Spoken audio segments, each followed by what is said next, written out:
Om Shanti Shanti Shanti. Om Yaschandasa Vrishabho Vishwarupaha Chandobhyodhyamritaat Sambhabhuva Samendro Medhaya Aspranotu Amritasya Devadharano Bhuyasam Shariram Me Vicharshanam Jihva Me Madhumattama Karnabhyam Bhuri Vishruvam Brahmana Koshosi Medhaya Pihita Shrutam Me Gopaya Om Shanti Shanti Shanti. Om Sthapakaya Cha Dharmasya Sarva Dharmaswarupine Avatara Varisthaya Ramakrishnaya Te Namaha Jananim Saradam Devim Ramakrishnam Jagadgurum Padapadme Tayo Shritva Pranamami Muhurmuhu Namah Shri Yatirajaya Vivekananda Suraye Satchit Sukhaswarupaya Swamine Tapaharine Kalindi Pullakamale Madhavena Kridarata Brahmananda Namastubhyam Sadguru Lokanayaka Yogananda Premanandaschanye Vayye Cha Parshada Ramakrishna Gata Prana Sarvan San Pranamamyaham. Welcome to the Italian yoga group. All of you know that the Sarva Yoga International is completing 20 years of its glorious existence, spreading the message of yoga in Italy in particular, Europe in general.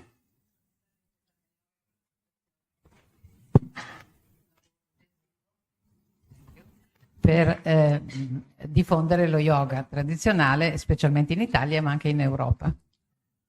So you know, Antonietta's husband Eros started this Italian Yoga Federation, which recently completed 50 years.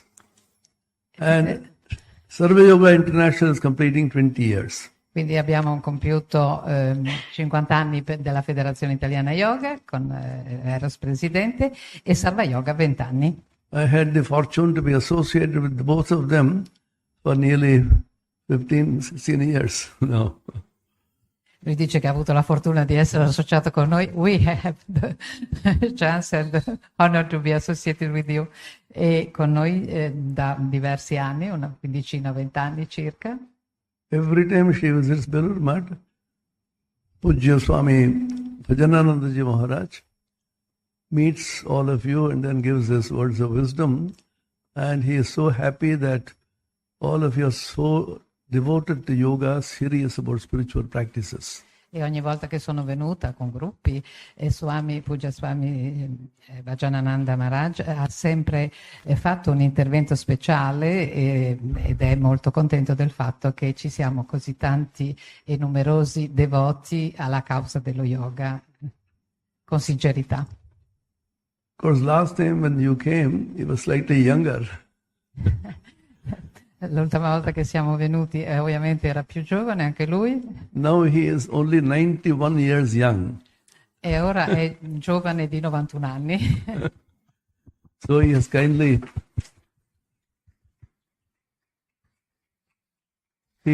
consented to meet you today and tomorrow, and he will talk about spiritual life, some principle general, and some discussion of samadhi also, Antonietta wanted. So all put together is about an hour and a half. So you may have some questions if you like at the end. 15 minutes will be allotted for that. Now we request Antonietta to say a few words on the behalf of the Italian Sarva Yoga International, the Italian Yoga Federation. Thank you. Allora, ci farà un intervento questa mattina che parlerà della spiritualità in generale e poi dell'argomento che avevo chiesto. Poi dopo vi spiego anche il nostro percorso che abbiamo fatto, che ha dei temi per ogni tappa del Samadhi, poi lo incontreremo ancora domani. E adesso c'è una qualche presentazione, insomma, in onore della federazione, anche che lui ringrazia dei 50 anni di lavoro insieme e poi di quelli dei 20 anni di Sarva Yoga. Thank you so much.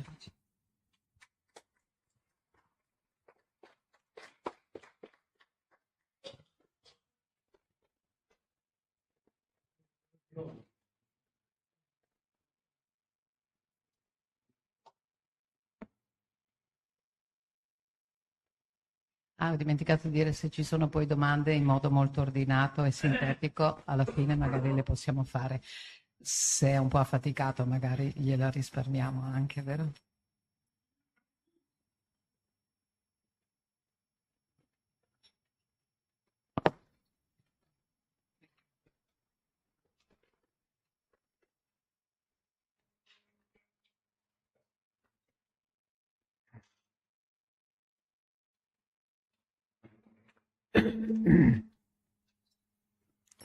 Jananim Saradam Devim Ramakrishnam Jagadgurum Padapatme Tayo Saratva Pranamami Muhur Muhur.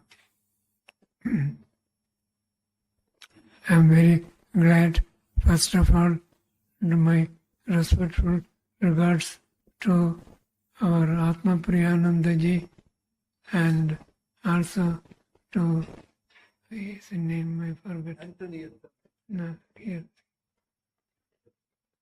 Japasiddhananda ji, both of them I may offer my salutations. And then to Antonietta, to her also.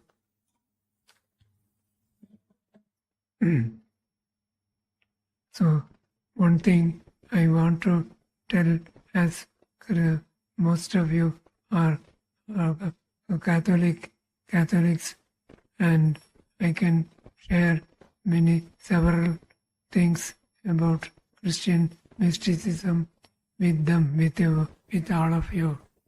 Though I was not born in a Catholic background, but I studied Christian mysticism and especially Catholic mysticism a great deal in depth.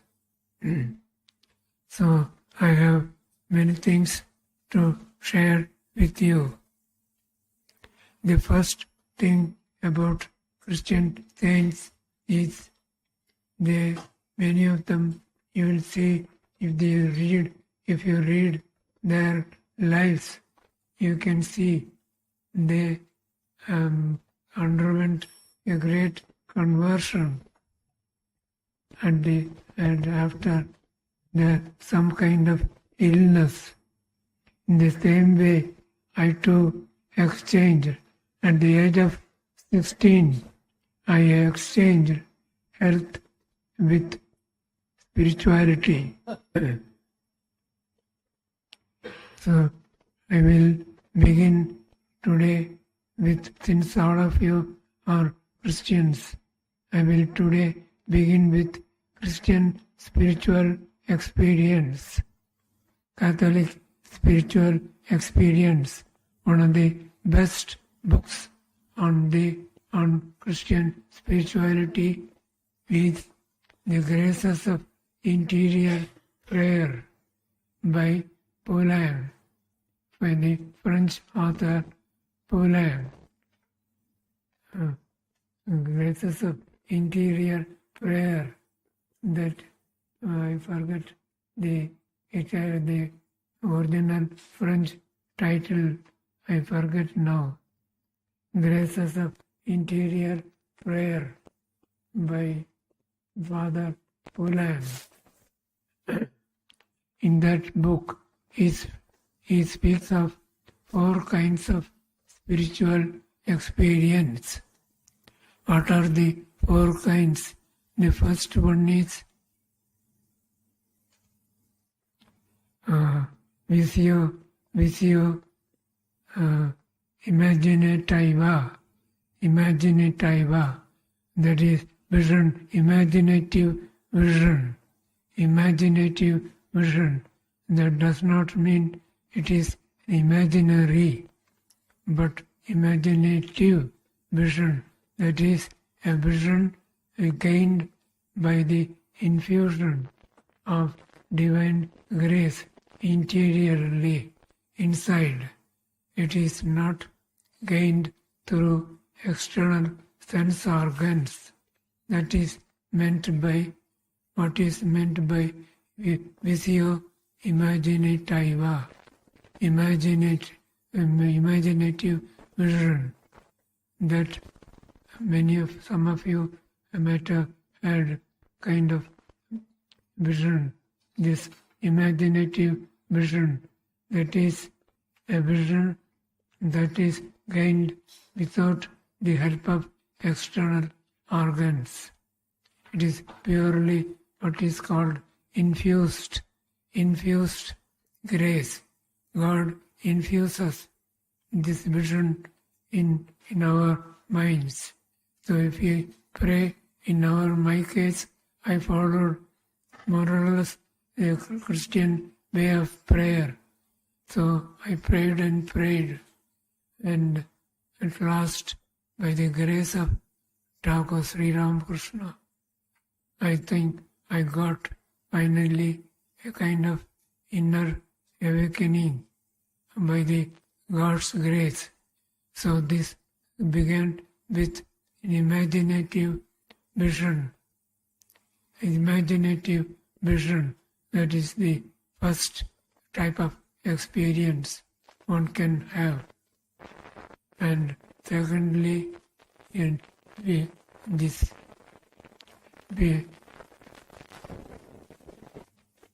lumen sapientiae. Sapientiae means intellectual. So lumen means light.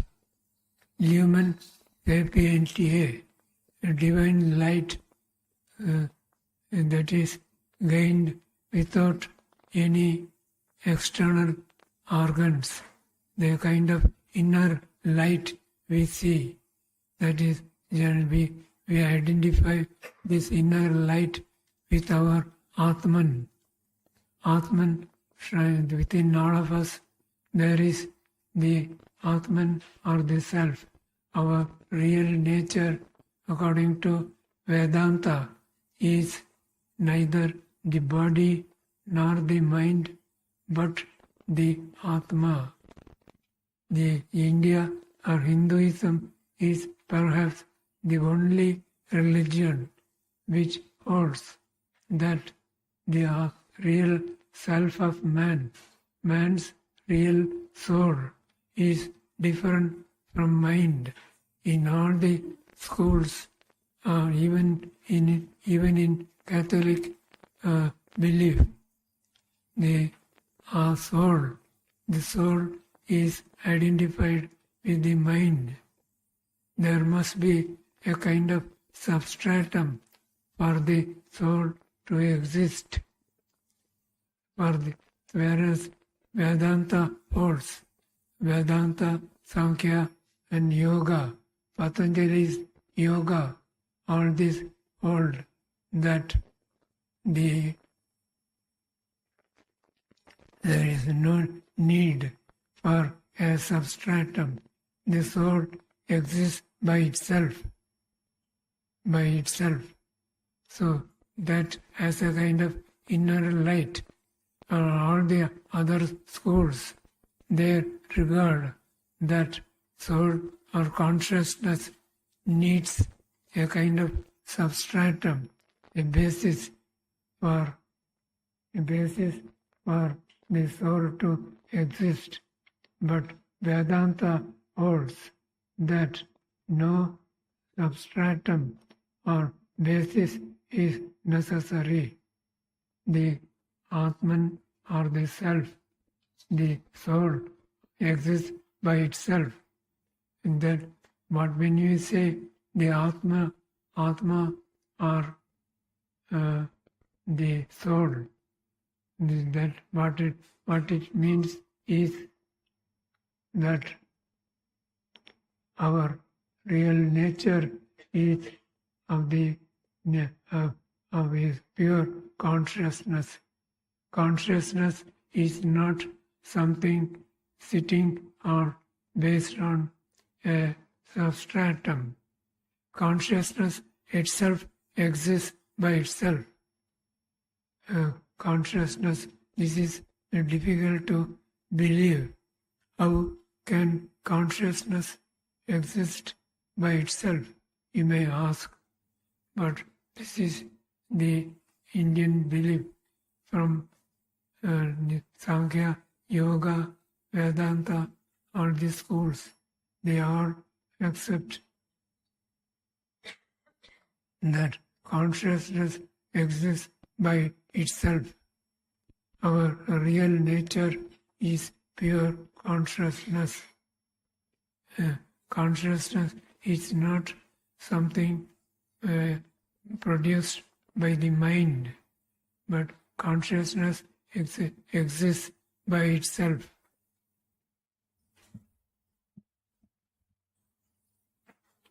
You can hear my words.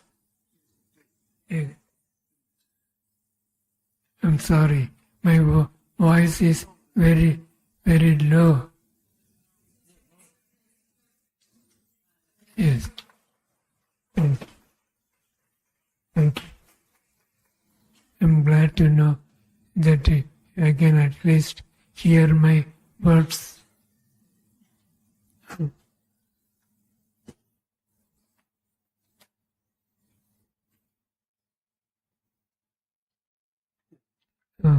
So, the Catholic, I told you about the Christian experience, spiritual experiences. The first type of experience is visio imaginativa. That is the first imaginative vision. Then comes, it is called visio corporalis. I think it is visio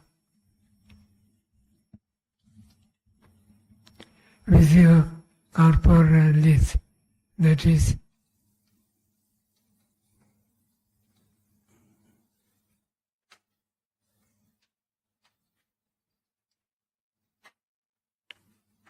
corporeal vision.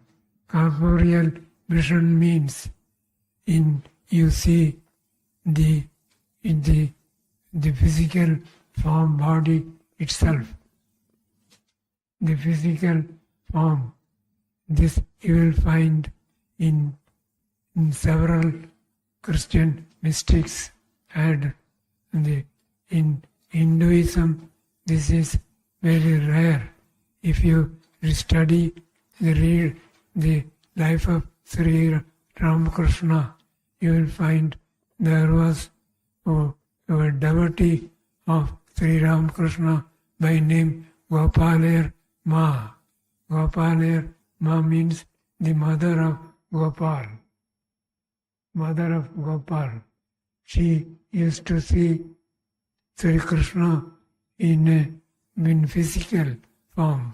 Once they were all sitting in what is called Balaram Babu's drawing room. They were all sitting. Then this Gopaler Ma, she came and she said, this Gopal, where has he gone? Here he is here, he has gone here, and like that. She would run after this Gopal. Others, nobody could see except her. Nobody could see Gopal. That is called, and Sri Ramakrishna also had the vision of Ramalal.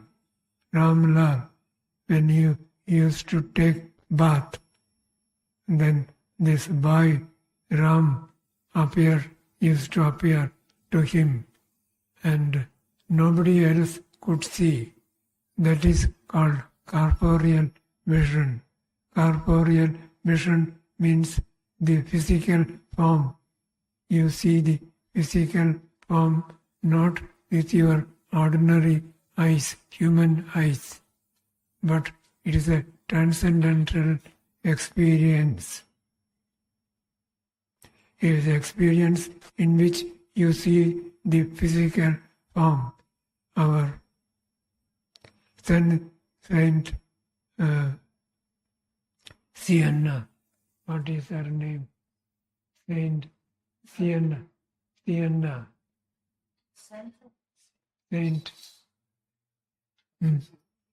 not Assisi, not Teresa.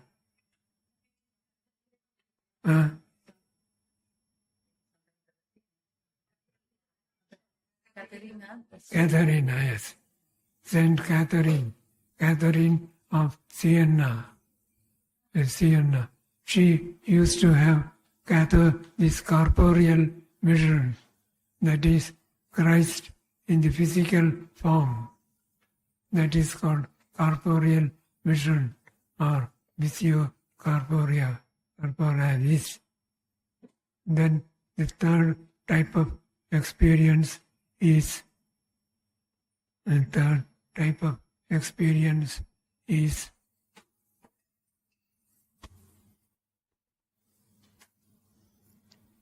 yes, lumen sapientiae. Lumen sapientiae. Bold is there. I can write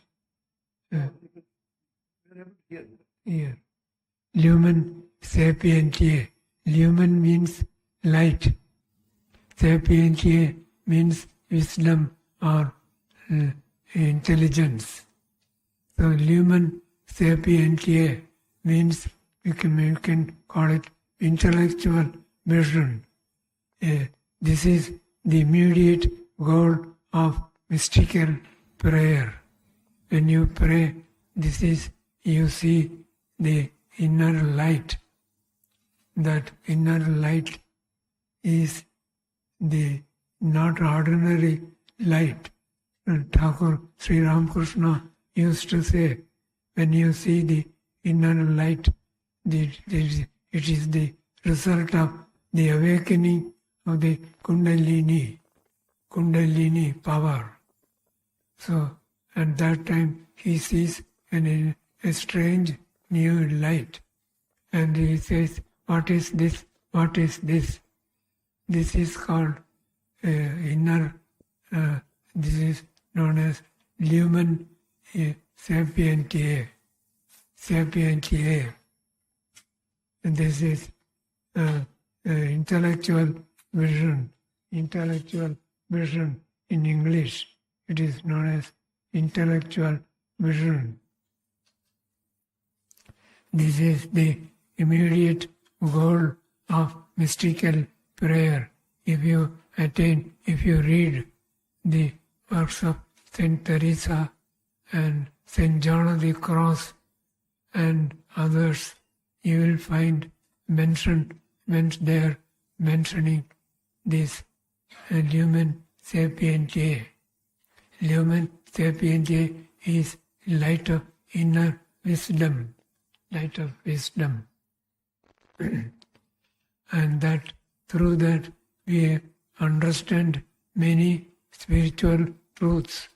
The lumen sapientiae gives us many types of new kinds of experience. This is lumen sapientiae, and the third one and fourth one. First is lumen, that is visio imaginativa, imaginative vision, corporeal vision, and then imagine in this lumen sapientiae. And then the fourth is the last, highest one, is the lumen gloriae. Glorious. It is also, in English, it is known as beatific vision. Beatific vision. That only a few people got it. According to Catholic belief, only Mary's, that Virgin Mary, she had, and according to some people, the Saint Francis of Assisi, he had this experience, and a few others. They say the Ignatius Loyola, the founder of the order of preachers. What is it? That order of preachers called not Jesuits. No, not Jesuit. Jesuits, that is Ignatius Loyola. Yes, correct. I mean, there is another order of preachers. That is the Benedictine, Franciscan Benedictines, and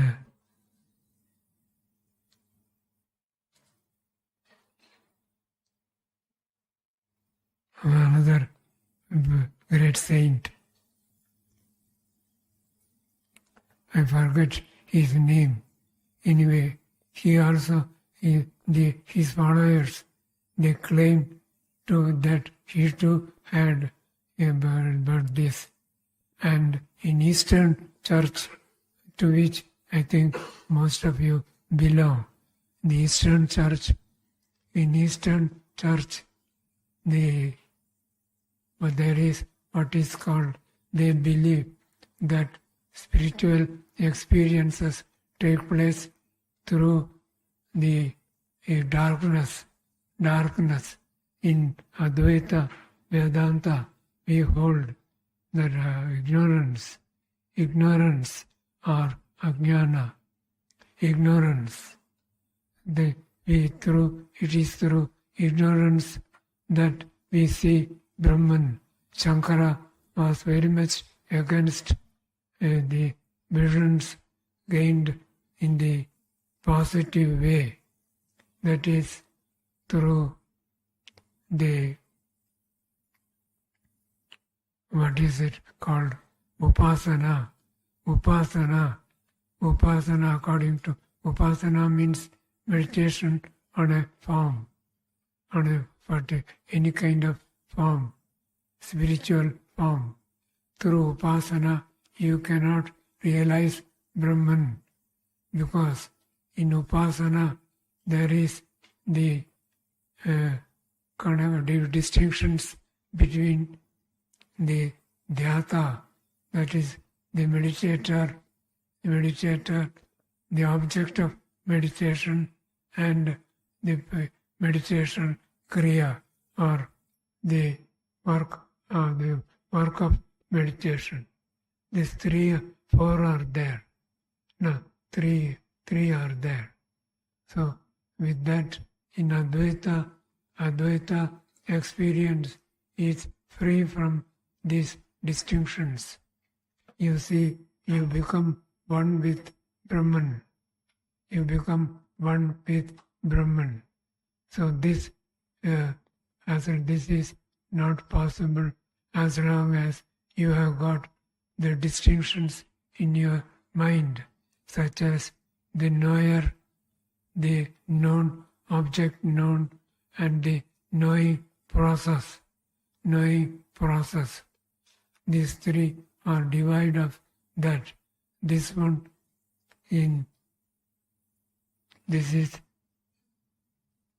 the Advaita view. In Advaita, there is no these distinctions between the knower, the known, and the knowing. These 3 are absent. Whereas in the that is in Advaita.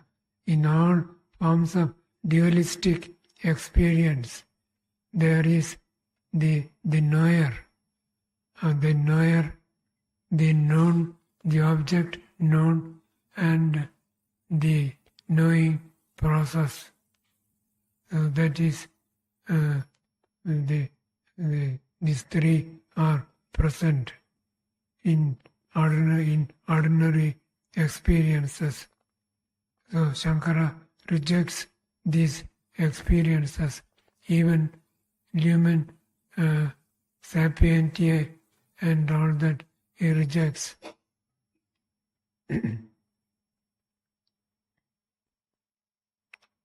So the highest experience in Advaita is divide of these distinctions between the knower, the known, the object known, and the knowing process. These three. This is called Tripoti. So an experience, Advaita experience, is free from these Tripoti. But in all Catholic or Christian experiences, the Tripoti is there. Tripoti cannot be removed. There is an attempt sometimes made to, for instance, then what is it? That German Vienna, what is his name? The mystic. No, Carl Jung is a modern. Eckhart. Eckhart is supposed to have, in his many of his passages, seem to be like Advaita. He says there is no in higher experience. There is no experience of God as an object. God is an eternal subject in Hindu philosophy. God can never be objectified. He is eternal subject. God is eternal subject. Always is subject. He cannot be objectified. Anyway, so these are the four types of a mystical experience in Catholic tradition. This, if you read Russian mystics, among the Russian mystics, there was one great mystic by name Seraphim of Sarov. Seraphim of Sarov. He was a really great saint. Then there were other saint, the saint of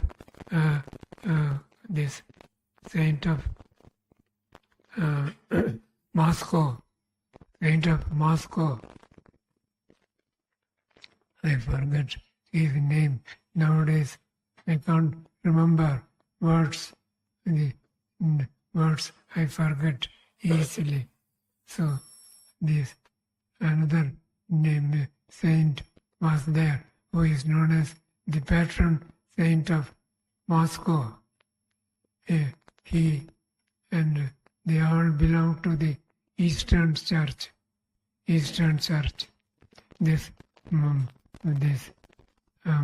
saint of Moscow, they used to live in caves, that is the, what is it? It is called the patron saint of Moscow, Saint Basil. not Basil. Basil is different.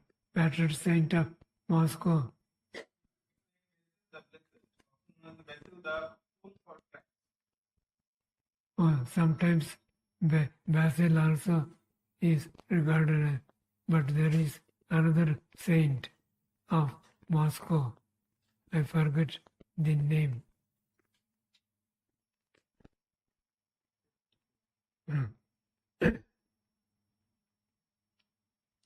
In Eastern, you all belong to, I think, Eastern churches, Eastern Church.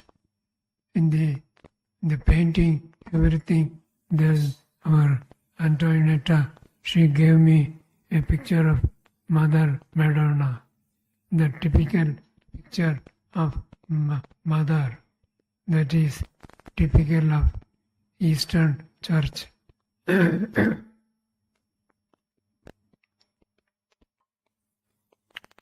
Then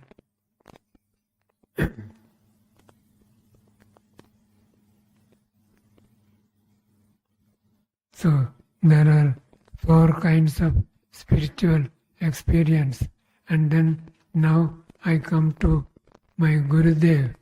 My Gurudev, that is my Guru. We speak about Guru as Gurudev. My Gurudev was Swami Yatishwarananda ji. Yatishwarananda was in India. He was the head of our Madras or Chennai center. Later on, he went to Europe. He went to San Francisco, Hollywood, and finally he founded the Ramakrishna Mission Center in Philadelphia. Afterwards, he closed that center and came back to India, and he passed away in Bangalore. I would like to conclude my speech by referring to Swami Yatishwarananda ji. I met him when I was a college student. So then he had written a book called Life Divine or Divine Life. I forget which it was, whether it was Life Divine or Divine Life. Divine life. Divine Life. Life divine is from Shiva. Shiva. No, that is by Aurobindo. Anyway, the Divine Life. So that mostly it consists of passages selected from Upanishads and the Gita. The purpose of these selections is to assist you in meditation. Meditation, originally in English, the word meditation was used to mean reflection or deep thinking. Deep thinking. Swami Vivekananda used it in the sense of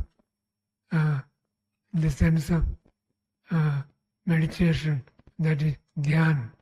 Dhyan in yoga, you might have come across the word dhyana.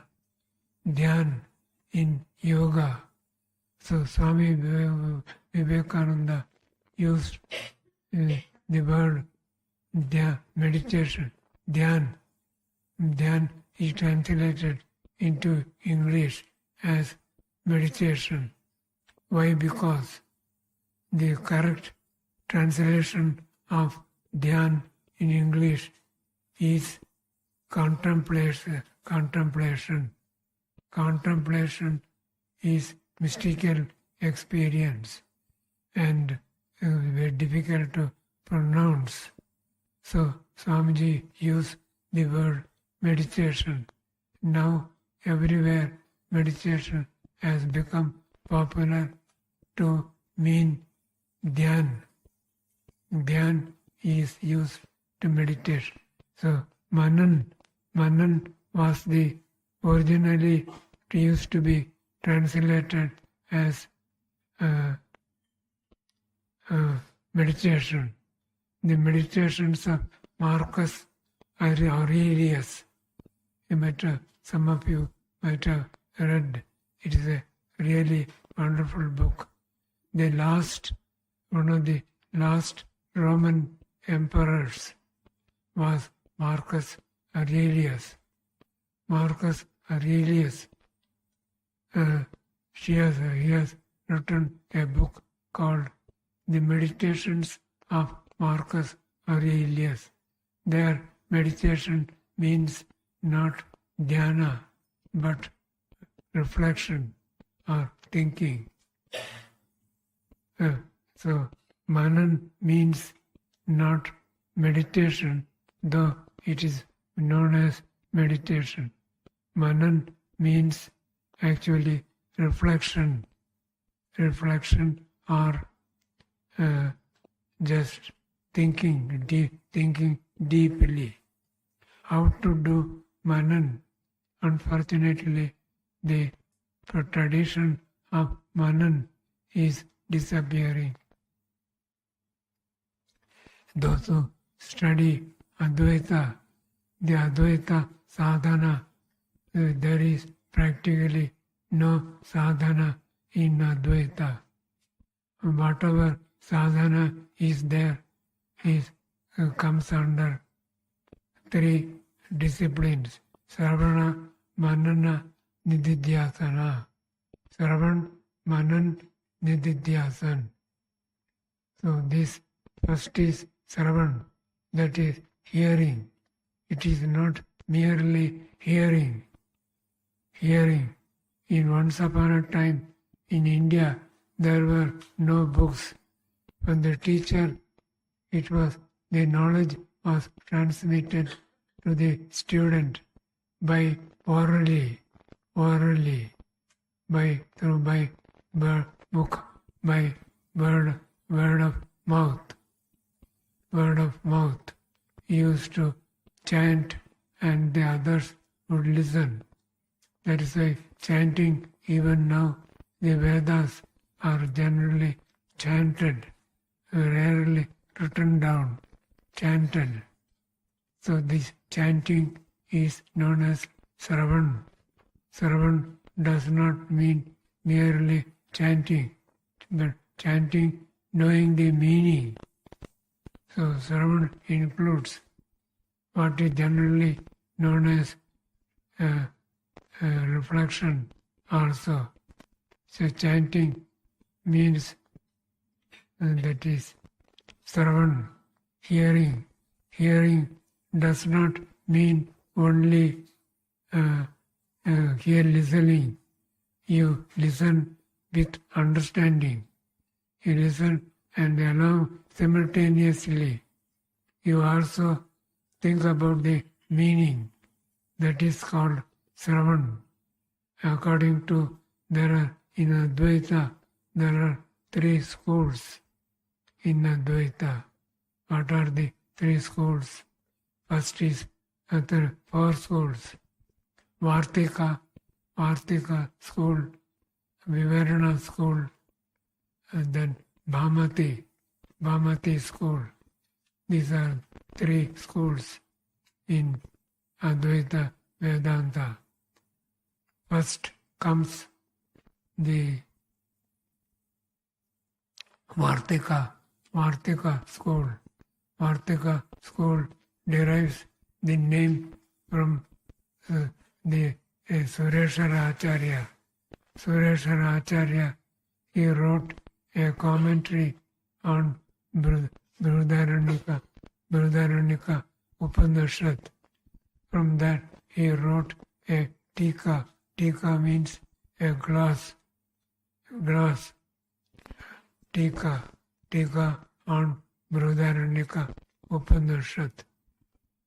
That he was not allowed to write a commentary on Bhajanananda Upanishad. So he was allowed only to write a gloss, a tika on Bhajanananda Upanishad. That is known as Bhajanananda Upanishad Vartika. Vartika means expansion, development of a commentary. The commentaries are different kinds. In a gloss or a tika means just giving the difficult words, explaining the difficult words in the bhashya or commentary. In yoga, there is only one bhashya, Vyasa bhashya. The explanation of the bhashya, difficult words in the bhashya, is done by Vijnana Bhikshu, then Vachaspati Mishra and others. Yes. Vachaspati Mishra and others. So this is known as Vartika. No, this is known as Tattvaichardi. Tika. This is known as Tika. Tika is only explains the difficult words and passages in the bhashya. That is known as Tika. Whereas Vartika is an expansion of the bhashya. It is a development, further development of the bhashya. These Sureshanacharyas or Vachaspati Mishra, his Vartika in Vijnana Bhikshu wrote Vartika. Yes. The Vartika is an expansion, further development of the bhashya. In the Bhajanananda Upanishad, the bhashya Upanishad, Shankara wrote bhashya on the Bhajanananda Upanishad. Vachaspati Mishra, he wrote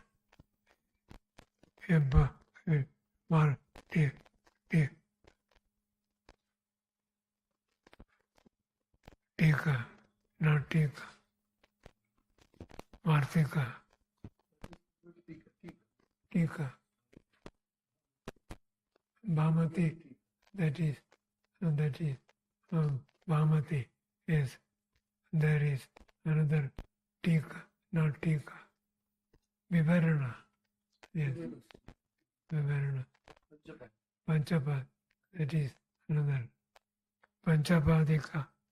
The person by name is supposed to be Shankara's disciple, Padmapada. He wrote a brief commentary on Padma Shankara's commentary. The first 5, what is it called? Not sutra. What is there is in sutra? In the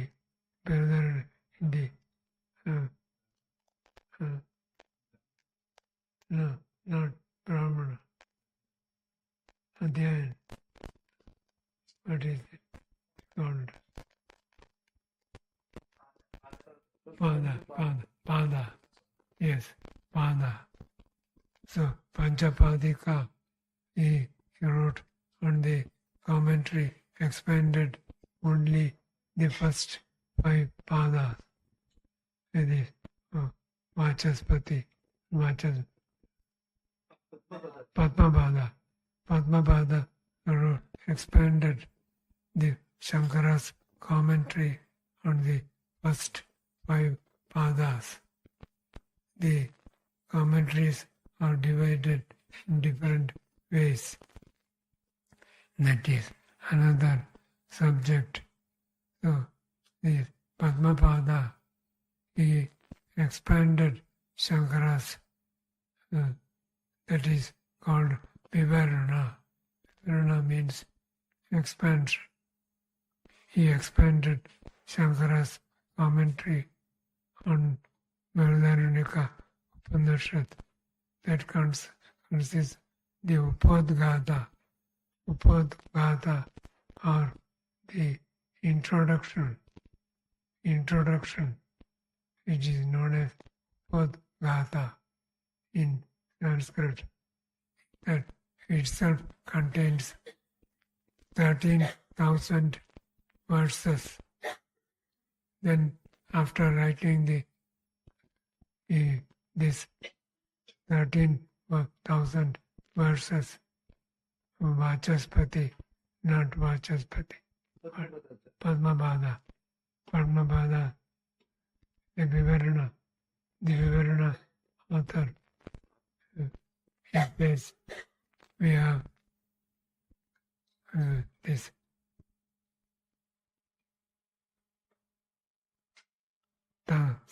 with this Upadgata is some other name he uses.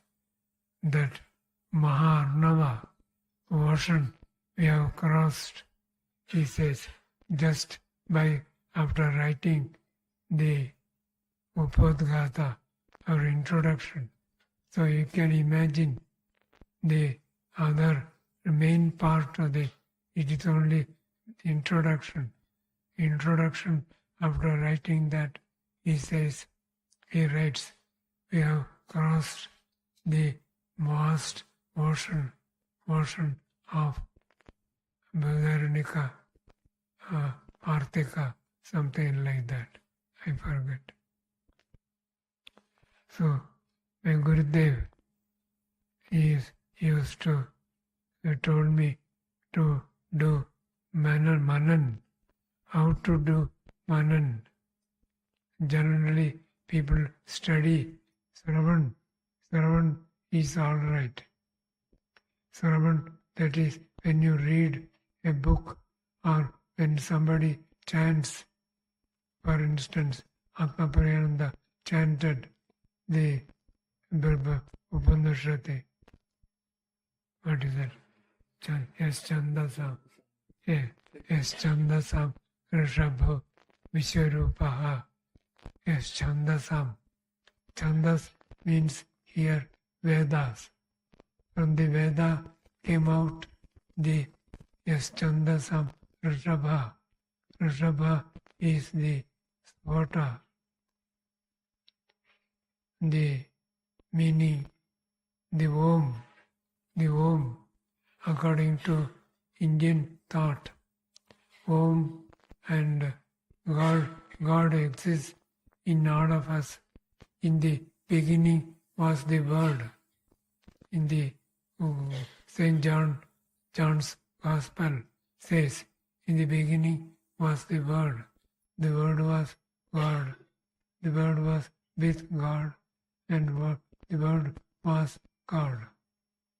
So that God exists in the form of Chandasa Rishabha. Rishabha means bull. The bull in Indian thought. So that bull is Raraviti. The bull, if you have seen the bull, we had a bull in Mayavati, where I was the editor of our journal for nearly 8 years. So now and then this our bull is known as Mahesh. Mahesh will bellow, you, oh, like that. That is the first time I heard a bull bellowing. So, God exists in all of us in the form of water. God does not exist as He is. God exists in all of us in the form of Swata. Swata means it is a different subject. I don't want to take up that. Vata, in the beginning was the Word. The Word was with God. The St. John's Gospel begins with this. In the beginning was the Word. That Word exists. Word here. Word means this Vata. This Vata. Vata.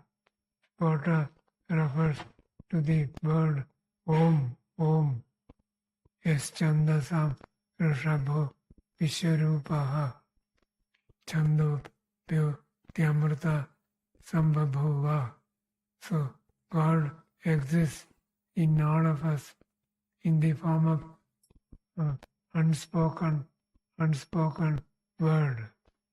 God does not exist in us as God, but He exists in all of us as the unspoken word. That unspoken word is known as the Spota. It exists in all people as the Spota. Spota means unuttered word. While talking, our words, the word capacity to talk, communicate. Man alone has got the capacity to talk. Animals don't have the capacity to talk. So talking is peculiar only to man, human beings. While talking from the process, the power of communication is known as Shakti, Vak Shakti. Vak Shakti rises from the Muladhara or Kundalini. That's Vak Shakti. The Kundalini is the power of word through which knowledge comes to us. Kundalini exists in different forms. One form is Vak Shakti. So this Vak Shakti exists in the form of Spota or an unuttered word. Om. Om is uttered. The uttered Om we hear. So that unuttered Om that passes through 4 stages of Vak Shakti. Vak Shakti rises through 4 stages. The first is Para.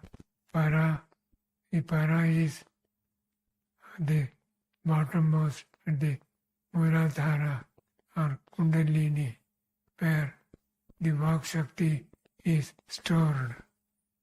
From the Muladhara or the Vak Shakti rises. First stage is called, what is it called? Para. Then at the navel, there is the Vak, the become Pashyanti. That is, he become aware, the meaning and the word become united. Those who are singers, singing also, if you study Indian music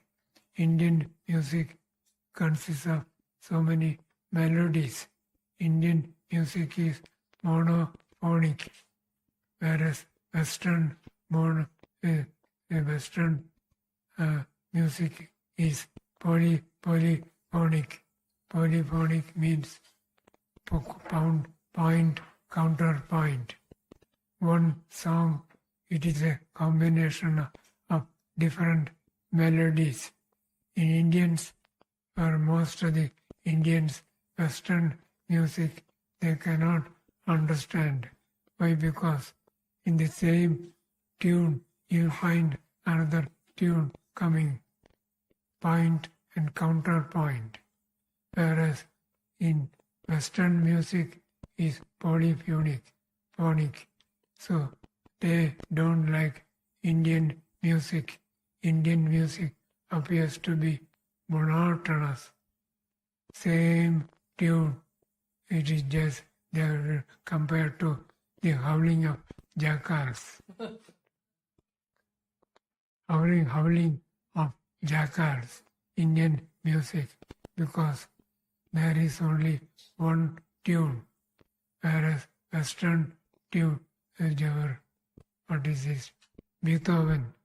Beethoven is canto, sixth canto, and all that. In Beethoven's music, it is a combination of different music melodies. Symphony. That is why they call it symphony. Symphony. Western people can appreciate symphony. In India, people cannot understand symphony. We prefer monophonic, single, same melody again and again. That is elaborated. This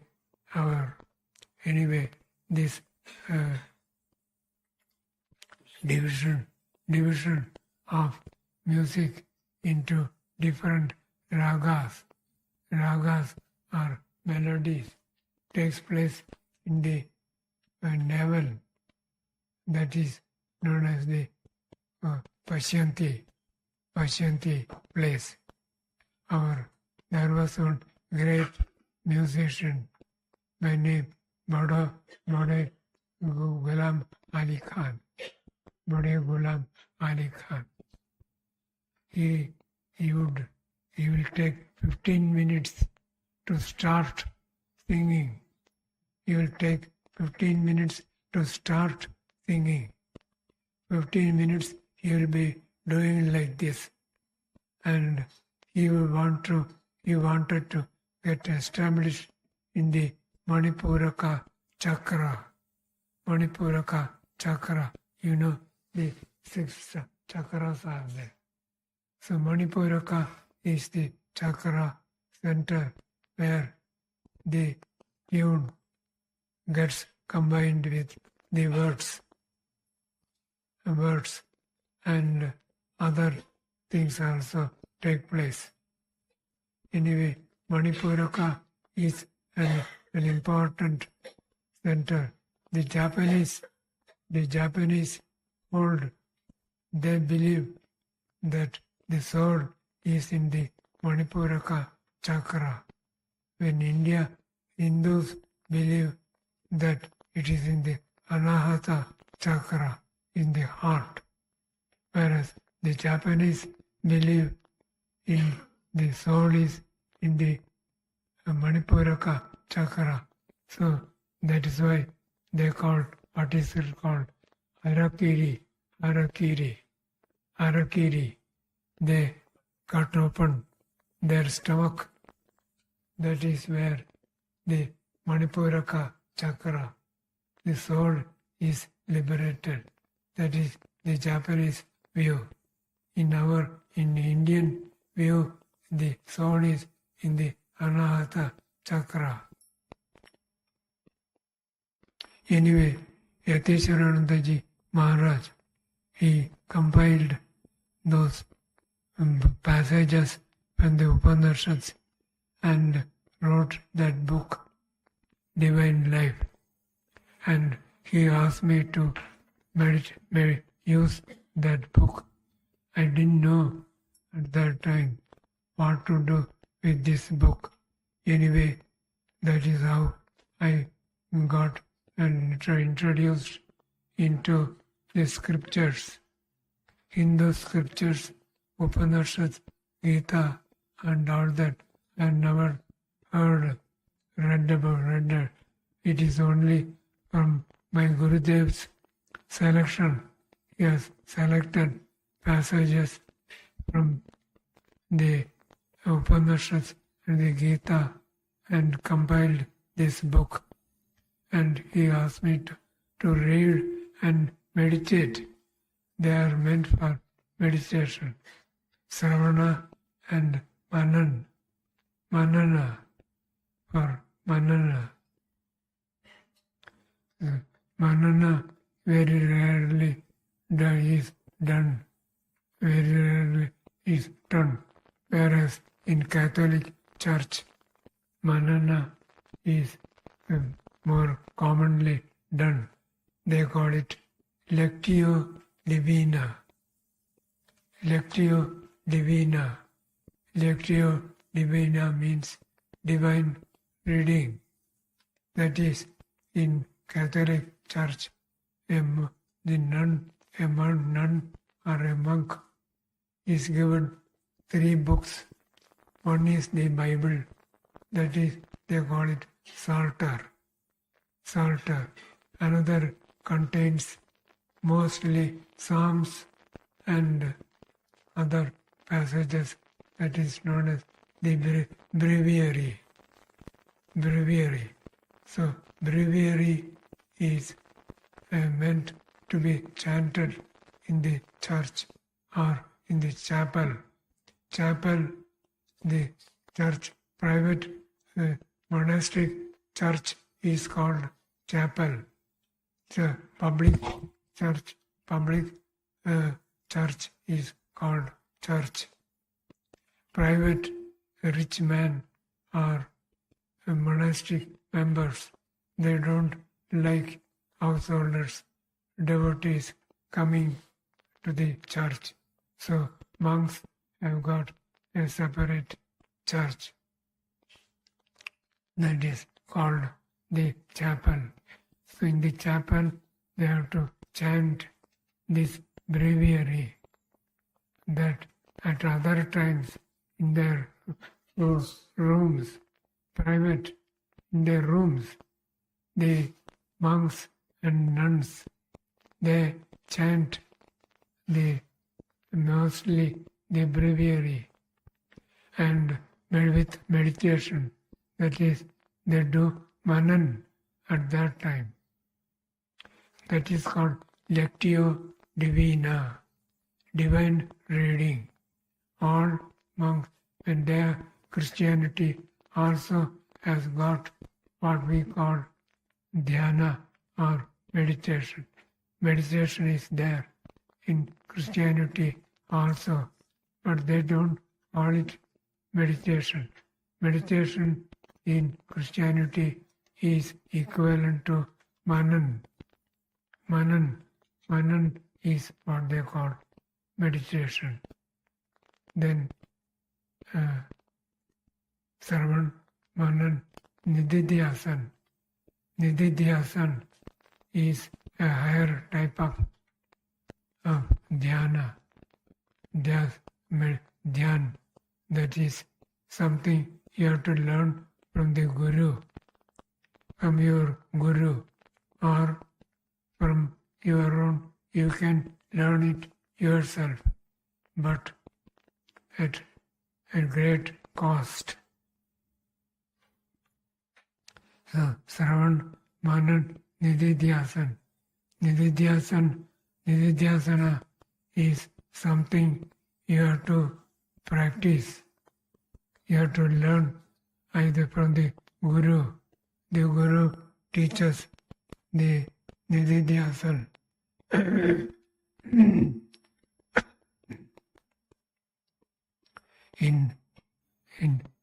Generally in our order, the Guru gives initiation. Initiation is given by giving a mantra and a deity, a devata. In India, Hindus worship many worship deities. At the same time, Hindus are not polytheistic like the ancient Babylonians. They were polytheistic, but Hindus are not polytheistic. They worship many gods, but they regard one ultimate God who includes Ekam Sad Vipra Bahuda Vadanti. There is one supreme Godhead, of which all the other gods are manifestations. So, Yaticharananda asked me to, he asked me to do this Manan, reading Sravan, Manan, and Nididhyasana. Nididhyasana, I repeat, learned by myself with great difficulty. The main problem is at the time of initiation, we are given not only a mantra, along with that, the form of a deity also. In nowadays, Sri Ram Krishna, the mantra, Sri Ram Krishna mantra is given. Along with that, you are asked to meditate on Sri Ram Krishna. Suppose you are given the mantra of Jesus Christ. Then you have to meditate on the form, the picture of Jesus Christ. So that depends upon the artist. I think you have seen the pictures of Jesus Christ. I have seen several pictures, all different. The picture of Jesus Christ, in one Christ is sitting dolefully, sorrowfully. That is known as Gethsemane pose. In the Gethsemane, there, what is that? Calvary, where Jesus was crucified. And next day, they went and saw that stone. There was somebody had taken the body of Christ and put it in a cave and covered the door, and the place of door. He covered the opening with a big stone. And the next day, Jesus' mother Mary, and her sister. There are 3 Marys in the Bible. Who are the 3 sisters? 3 Marys. One is Virgin Mary. Second is her sister. Her sister also was called Mary. Third one is Mary Magdalene. Mary Magdalene. So that is the third. There are 3 Marys in the Bible.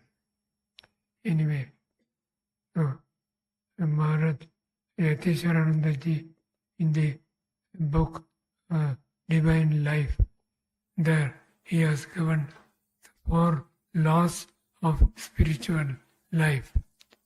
That I think they are given copies. Anyway, I shall try to explain it briefly. The 4 laws. The first law is the power of reality.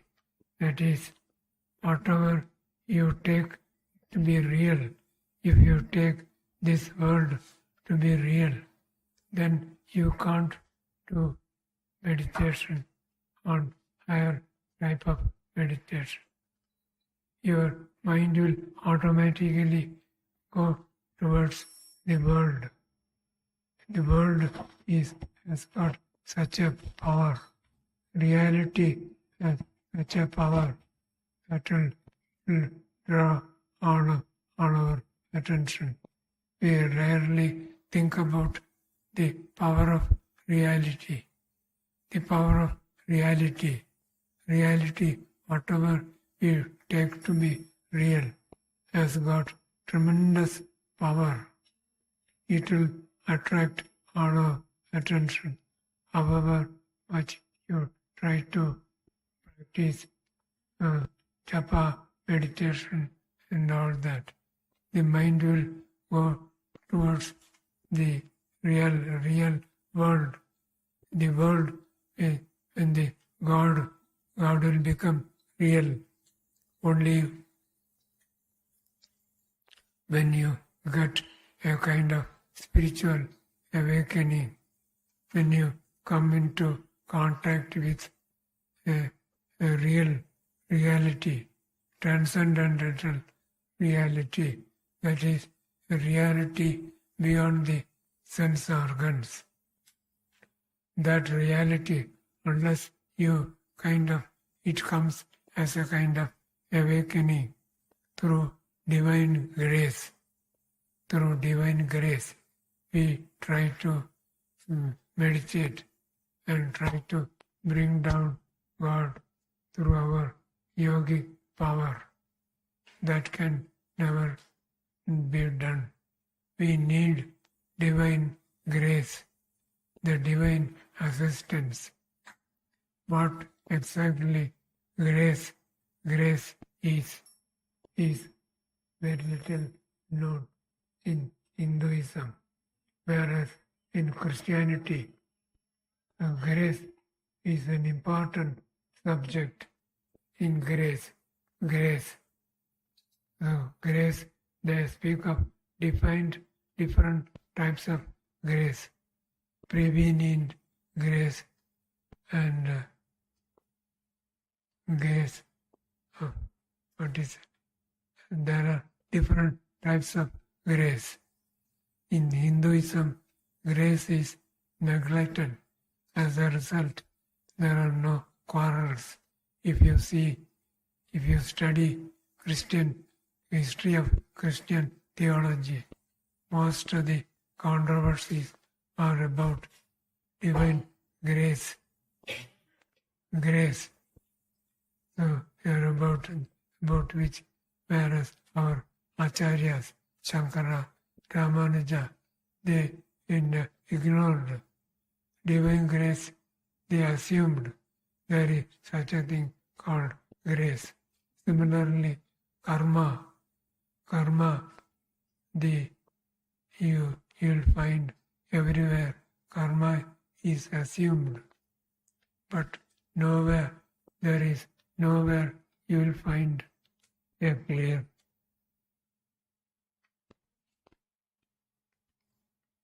clear description of karma. What is karma? You don't find in Shankara's, Ramanuja's or anybody Madhva's commentary. Grace, karma is assumed. It is there, accepted by all the acharyas. They did not write a philosophy of karma. As a result, Hinduism has not split into so many groups and sects. If you study Christian sects, you will find, what is it called?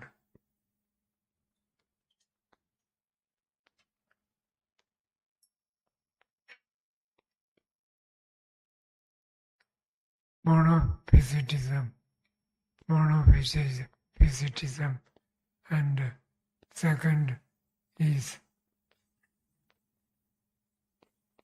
there are so many sects before the Protestants came later. Protestantism is split into 200 sects, whereas Catholic Church there is only one monolith So, but it also had once upon a time several sects. What is it? It came to India. What is that? They came to Kerala. Yes, but what is the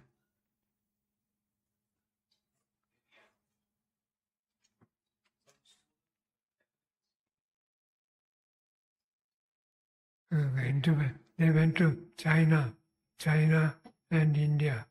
In China, they found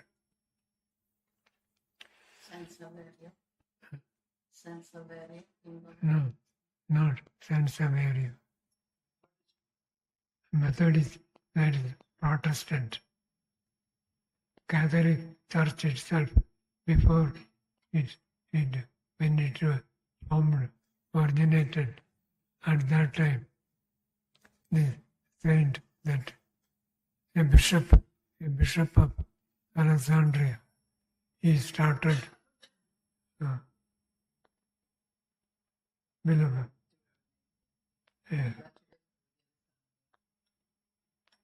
Anyway, so there were several sects. Monophysitism is found in Ethiopia, Egypt and Ethiopia, and in Kerala also in India. You will find this monophysitism. Monophysitism holds there is only one Christ. In Christ, the divine and the human got completely fused. The other one, what is it? That is what I've been searching for. Anyway, the another sect holds the human Christ and divine Christ. They are entirely different. They crucified only the human Christ. They couldn't Christ crucify the divine Christ. Swami talks about Unitarian Christ.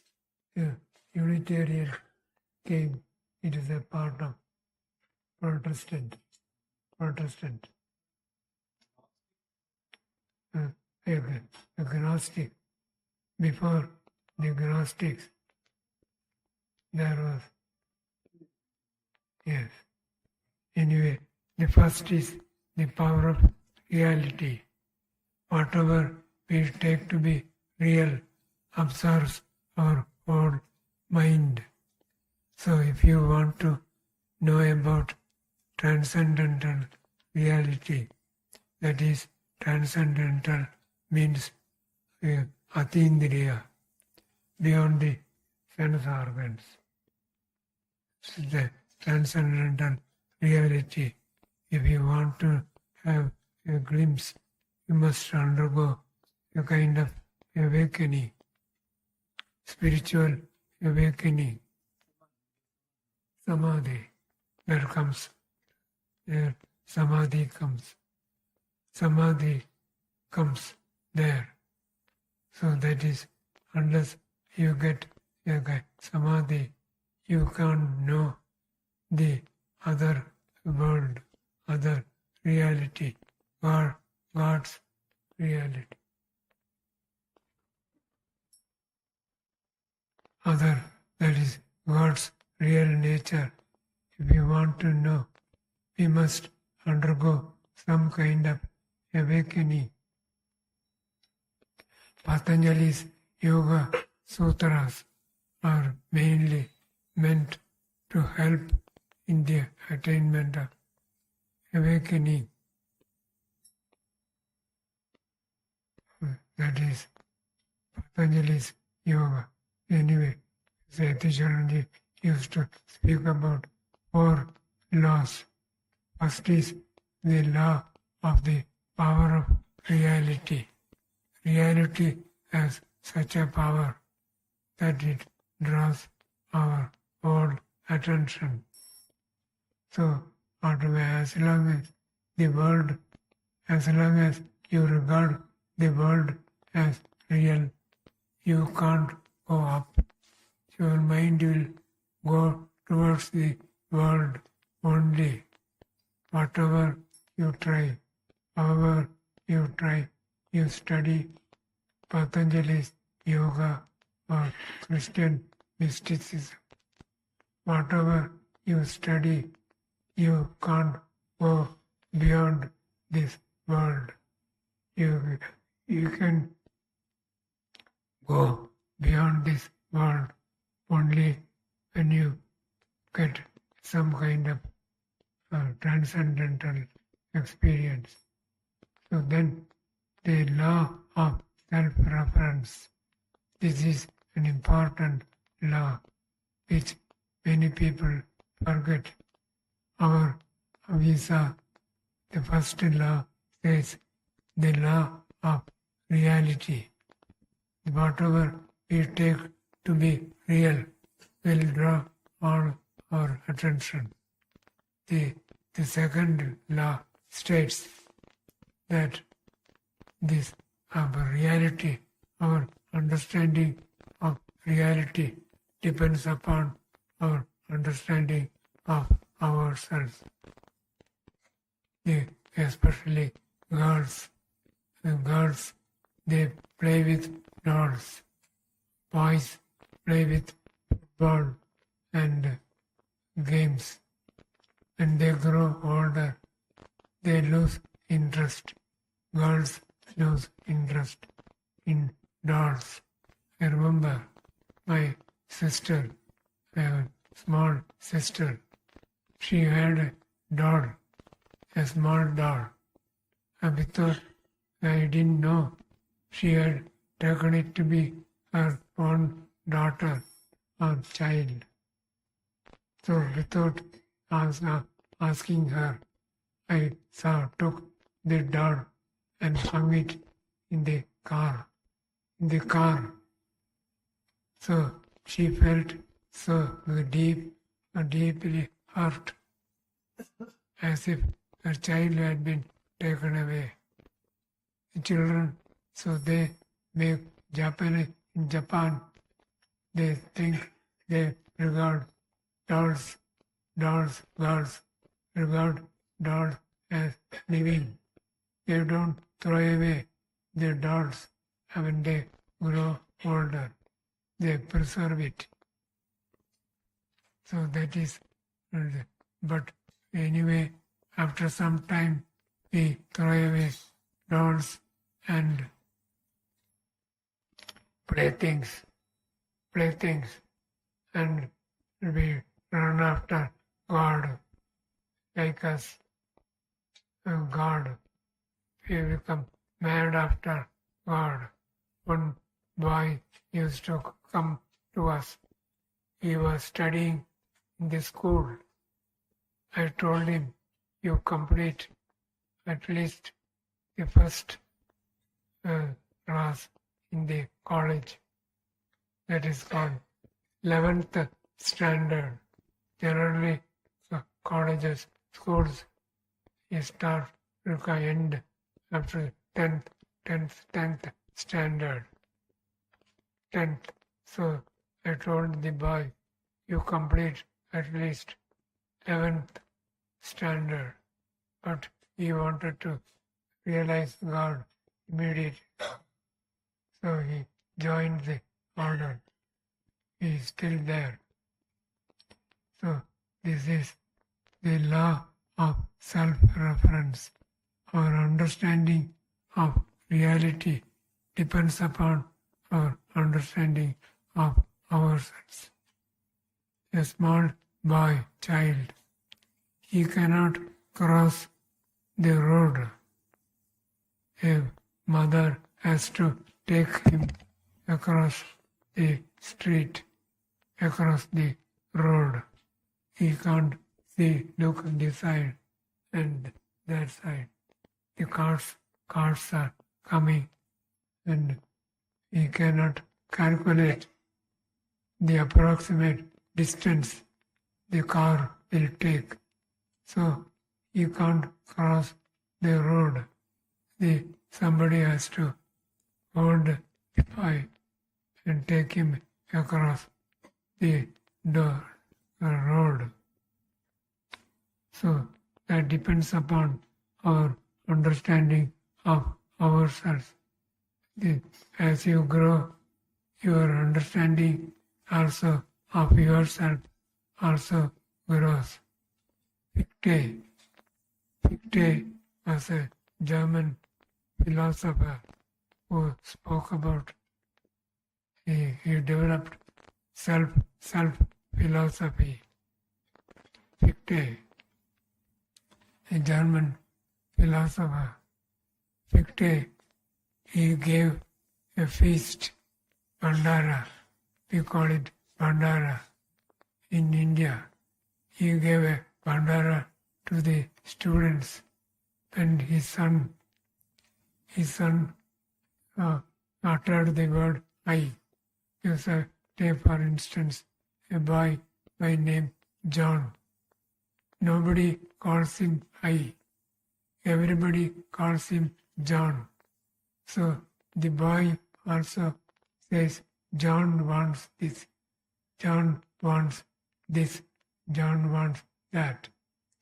You can't say, I want that, because nobody calls him I. Everybody calls him John. So he also regards himself as John. The same way, the law of self-reference, our understanding of reality depends upon our understanding of ourselves. Then the third law is the law of spiritual growth. This I have heard Maharaj telling several times. The law of spiritual growth. There are different stages in life, spiritual life. First, you begin with prayer. Then you can take up worship. There are some people, I know one woman, she spent all her life in worship.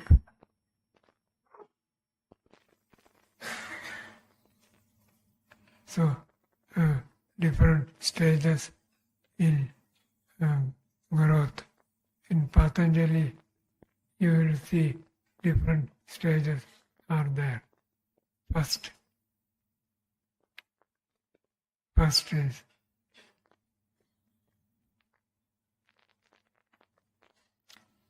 Savitarka, Savichara, Visarka, Vichara, Ananda, Asmita, Samadhi. Different stages are there. So the law of spiritual growth says that when you advance on the spiritual path, you have to take up higher and higher spiritual paths. In my case, to refer my case not out of egoism, but just to explain, I saw a stage came when I want to take up this Nididhyasana. Nididhyasana, people are unable to take up because they are unable to give up the image worship. In India, worship is always connected with images, Murti. You see the Durga Puja, Kali Puja. In pujas, they make clay models, and when it is over, they throw away. So, in the same way, puja murti, we are given a form of the deity only for what is it called Drishti Saukaryam. Drishti Saukaryam. To focus the mind on a particular thing. For that we are given different deities, the forms of different deities. But if we very often get attached to one particular deity and refuse to give up that form. For instance, Sri Ram Krishna. Sri Ram Krishna, you begin your meditation with Sri Ram Krishna and you refuse to give up that. In my case also, I found it difficult to give up Sri Ram Krishna. To give up Sri Ram Krishna meant forgetting God. That means you forget God. But as Yatishwarananda Maharaj used to say, we may forget God, but God doesn't forget us. In the Quran, Muhammad says, you don't see God, but God sees you. So, the law of spiritual growth, as you advance on the spiritual path, in my case, for 30 years, my spiritual growth was stunted. Why? Because I refused to give up the image. When the time comes, we must have the courage to give up even the image. Sri Ram Krishna, Holy Mother, all those are only photos and images. We must have the courage to give up. So this is called the law of the spiritual growth. The last law is the law of concentration. Law of concentration means what is in meditation. We are bothered about our concentration. I am not getting concentration. People complain. If they complained to Yatishwarananda that I am not getting concentration, Maharaj would say, it is good. It is good that you don't get concentration. Why? Because if the mind must to be purified first, purification. If you read St. John of the Cross, St. John of the Cross must have been translated into Italian, I think. In St. John of the Cross, he wrote 2 books.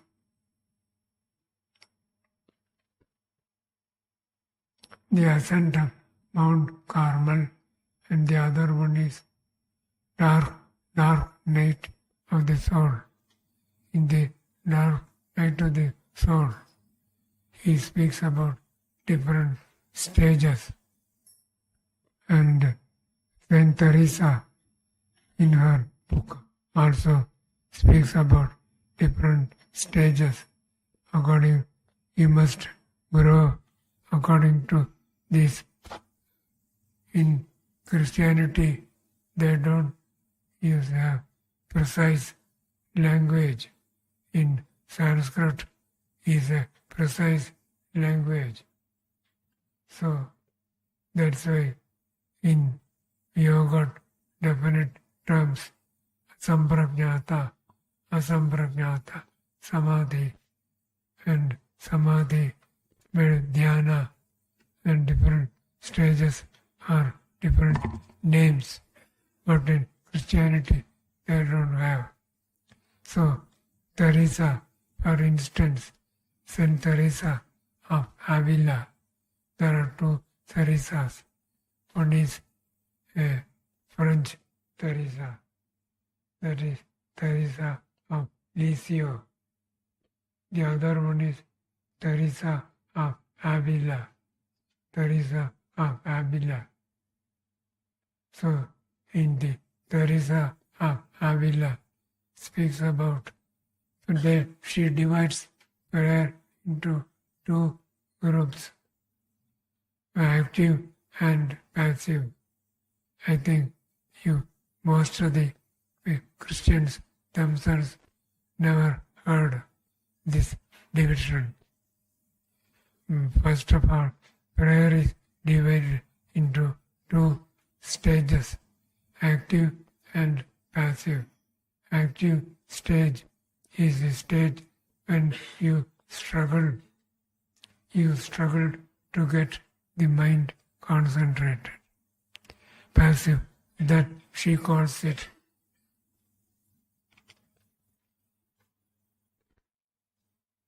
Saint Teresa calls it, is the common term, betrothal and marriage and all that. So anyway, so as we grow in concentration, the law of concentration says yoga is a method of concentration of mind. To teach you concentration of mind, is it not? Meditation is a method of concentration, attaining concentration. But before concentration is attained, you should attain purification of mind. Saint John of the Cross, he speaks about two kinds of purification. Can any of you tell me two kinds of purification?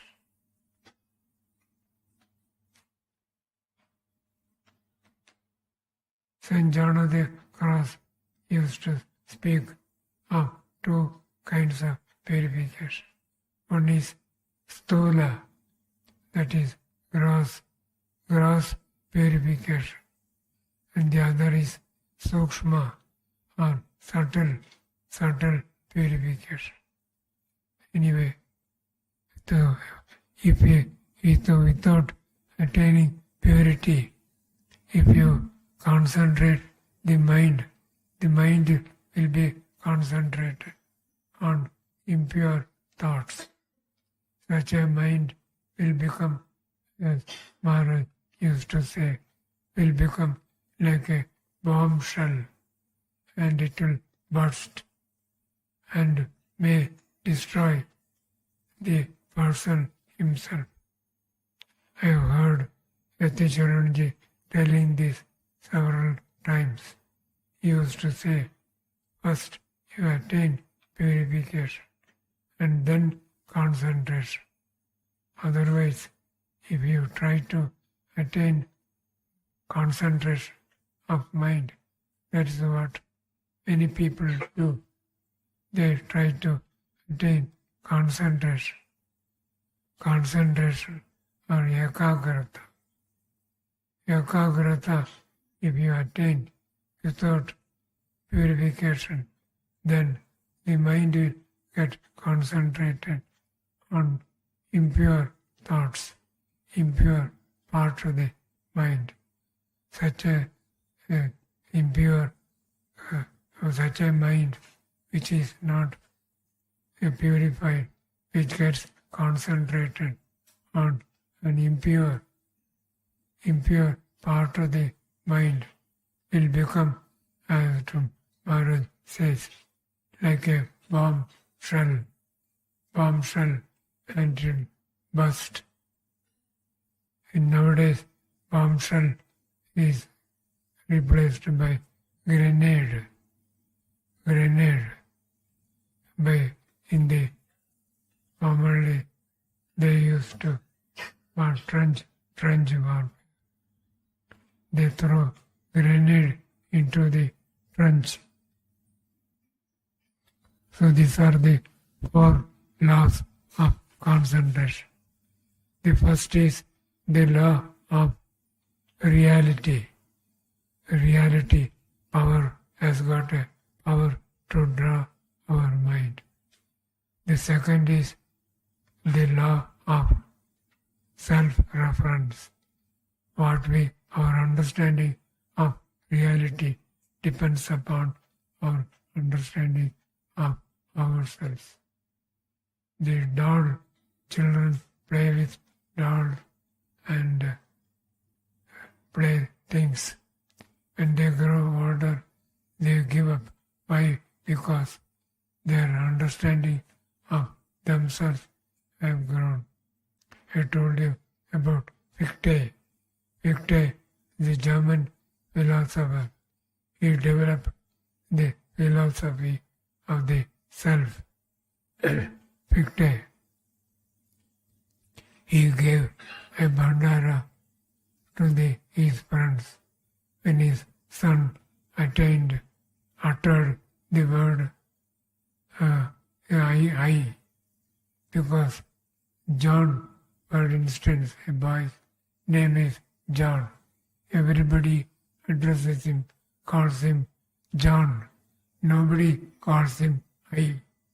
So he doesn't know how to use the word I. He says, John wants this. I think most of the you might have seen children so talking. They say, Ramu chai this, Ramu wants this, Ramu wants this, that, and all that. Because he doesn't know, I want this. I has not developed in him. So these are the 4 laws. The law of life, the law of self, the law of spiritual growth. As we grow, you have to take up higher and higher disciplines.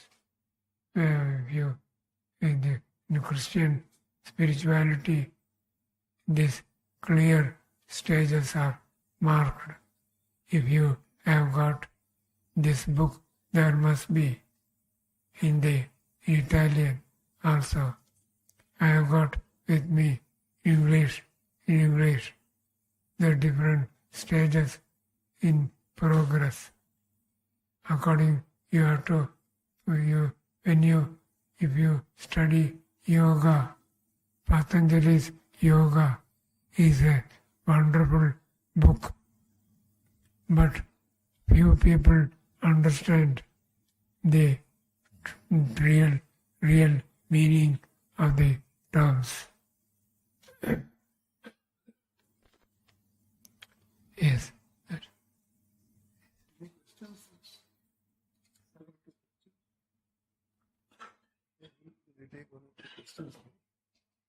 One or two questions will be taken, no? Yes, I am prepared.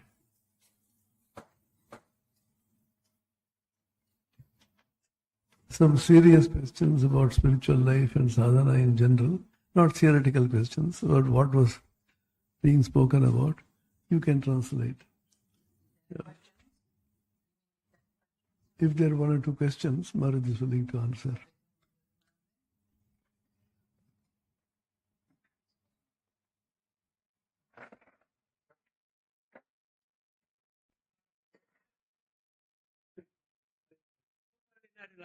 Come allenare la mente alla concentrazione?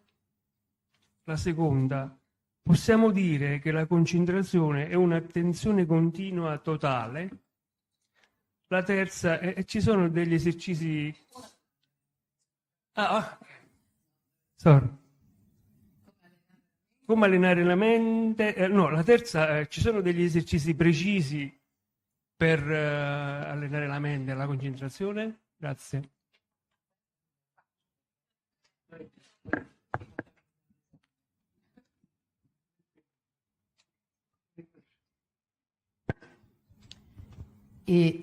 You have spoken a lot about concentration. He is asking how we can train our mind for concentration. Vuoi dire concentrazione generale o questa concentrazione più spirituale di cui ha parlato lui? Prego. Spiritualmente. Yes, for this kind of spiritual concentration. How can we train to... Ecco, la risposta molto brevemente. How to Patanjali's yoga is eight steps. La ricetta ce l'abbiamo già perché sono gli 8 passaggi, gli 8 gradini di Patanjali, e Swami ha detto prima si deve purificare e dopo si può intraprendere un percorso di concentrazione.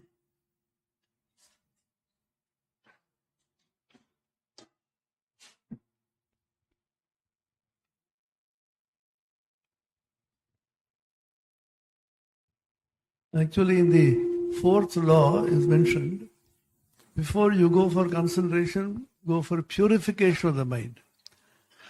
The example given in Hinduism is Ravana.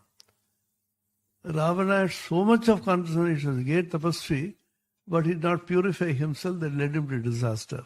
So go for purity first, before you go for concentration. That is the 4th law, there's no mention.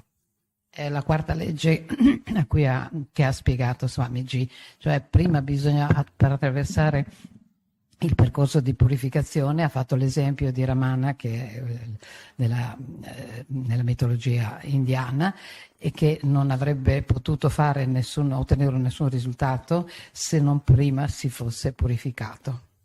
Here also Maharaj is mentioning stages of purification, gross purification, subtle purification and so on. E ha parlato Swamiji di una purificazione densa, grossolana, e di una purificazione sottile, quindi anche nella purificazione ci sono degli step e dei gradini successivi e progressivi.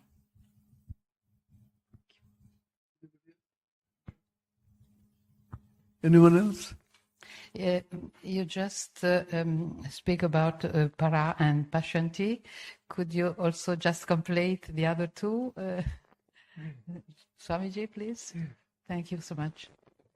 There, according to the Tantras, six brains. First. Funziona?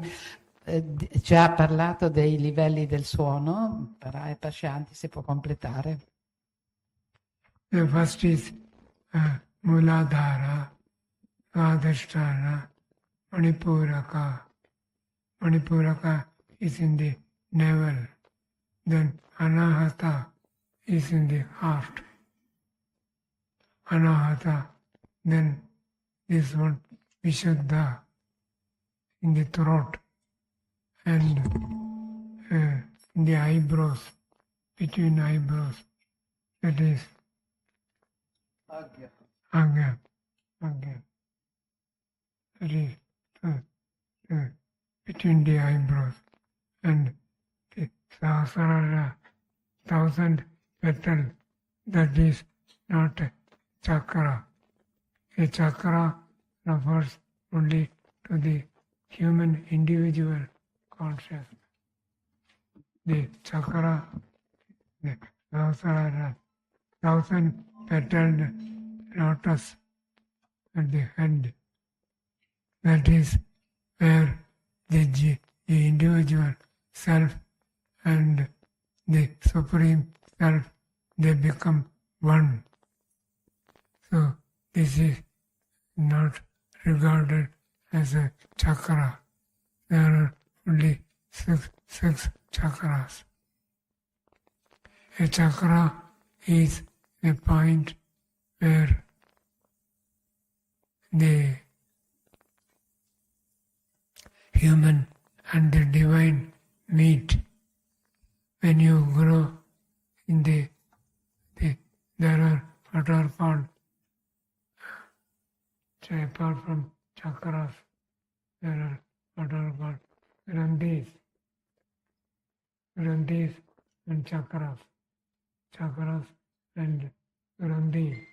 Granthi. Yes, Granthi. granthi. Not. Granthi means actually not. Not why? Because that is the three places where Ida and the Pingala. Ida and the Pingala, two side channels. The central channel is called Sushumna, but they don't communicate. They are independent. The Ida, Pingala and Sushumna, they are all independent.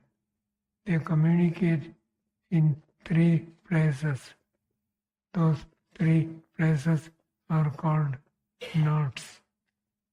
Knots, why? Because that is where the three, that is Ida, Pingala, Sushumna, these three meet, open into each other. They open. So that forms what is called a granthi. These are called granthis. First, the granthi is below the navel. Below the navel chakra, Manipuraka chakra. Below that, first granthi is called Rudra granthi. First granthi. Rudra granthi, without breaking, piercing that granthi, you can't go up. So what happens in the time of meditation or at other times also by God's grace. Sometimes the first awakening is the breaking of the Rudra Granthi. Rudra Granthi breaks open and the Kundalini goes up. The Kundalini usually cannot go up. It goes up to Manipuraka and stops there.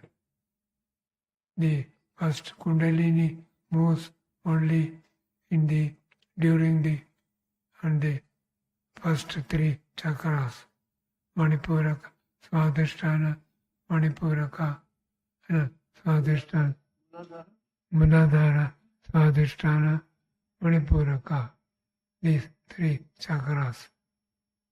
And then Rudra Granthi is broken. That is the first awakening.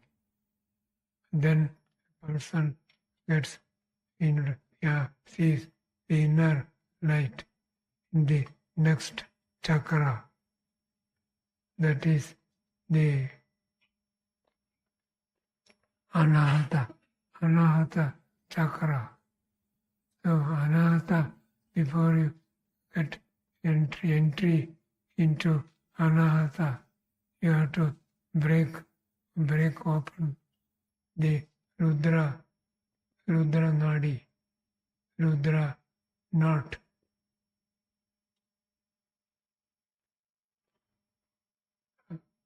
Rudra. So that is the first knot to be broken. If that is broken, then you may get many powers. Some people become good orators.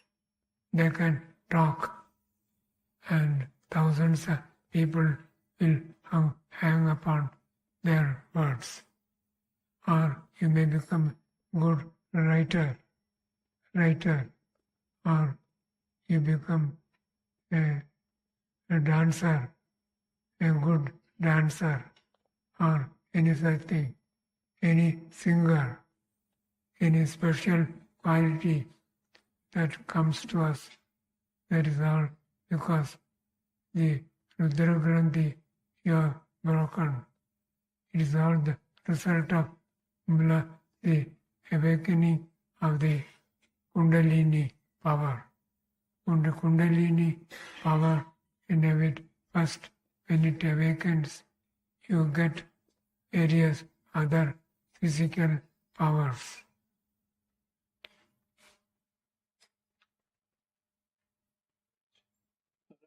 Then she wanted the other two. Yes, para, pashyanti, then anahata. Madhyama Vaikari. Oh, that one. That is that Vak Shakti. Vak Shakti goes up through the 4 stages. Para, pashyanti, then Madhyama, and Vaikari while talking. Talking is Vaikari. The energy is lost in talking. Energy is in talking. That's why spiritual people don't talk. Avoid talking. Talking, we lose lot of energy.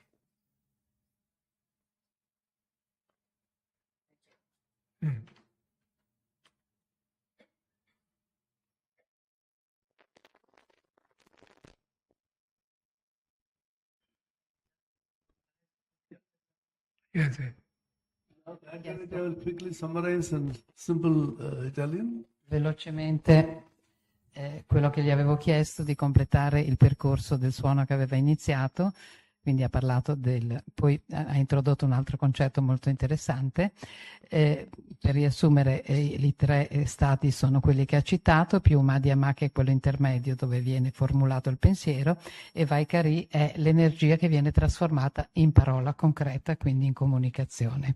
Ha accennato anche al potere che ha il suono, la parola, attraverso il passaggio dei chakra, e ha precisato che i chakra sono 6, non 7, come a volte si dice, perché il 7° chakra non è un chakra. I chakra appartengono solo alla specie umana e quando si superano i 6 chakra si arriva alla condizione di divino, per cui non sono più chiamati chakra.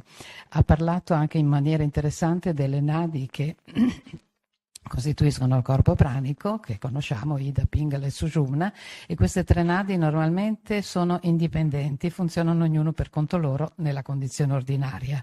Nello yoga si è scoperto che ci sono dei punti precisi in cui queste 3 nadi si incontrano, che vengono chiamati granti, che vuol dire anche nodo, e che questi nodi devono essere sciolti. Ha parlato a lungo del primo nodo soltanto, che è Rudra Granti, che è a livello dei 3 chakra inferiori, normalmente si pensa in Muladhara, e che ha lo scopo, una volta sciolto questo nodo, di risvegliare Kundalini, ma nelle condizioni ordinarie Kundalini non va mai oltre Manipura. Poi magari ne parliamo, questo è un po' riassunto quello che ha spiegato, interessanti questi concetti sulle nadi. Thank you very much.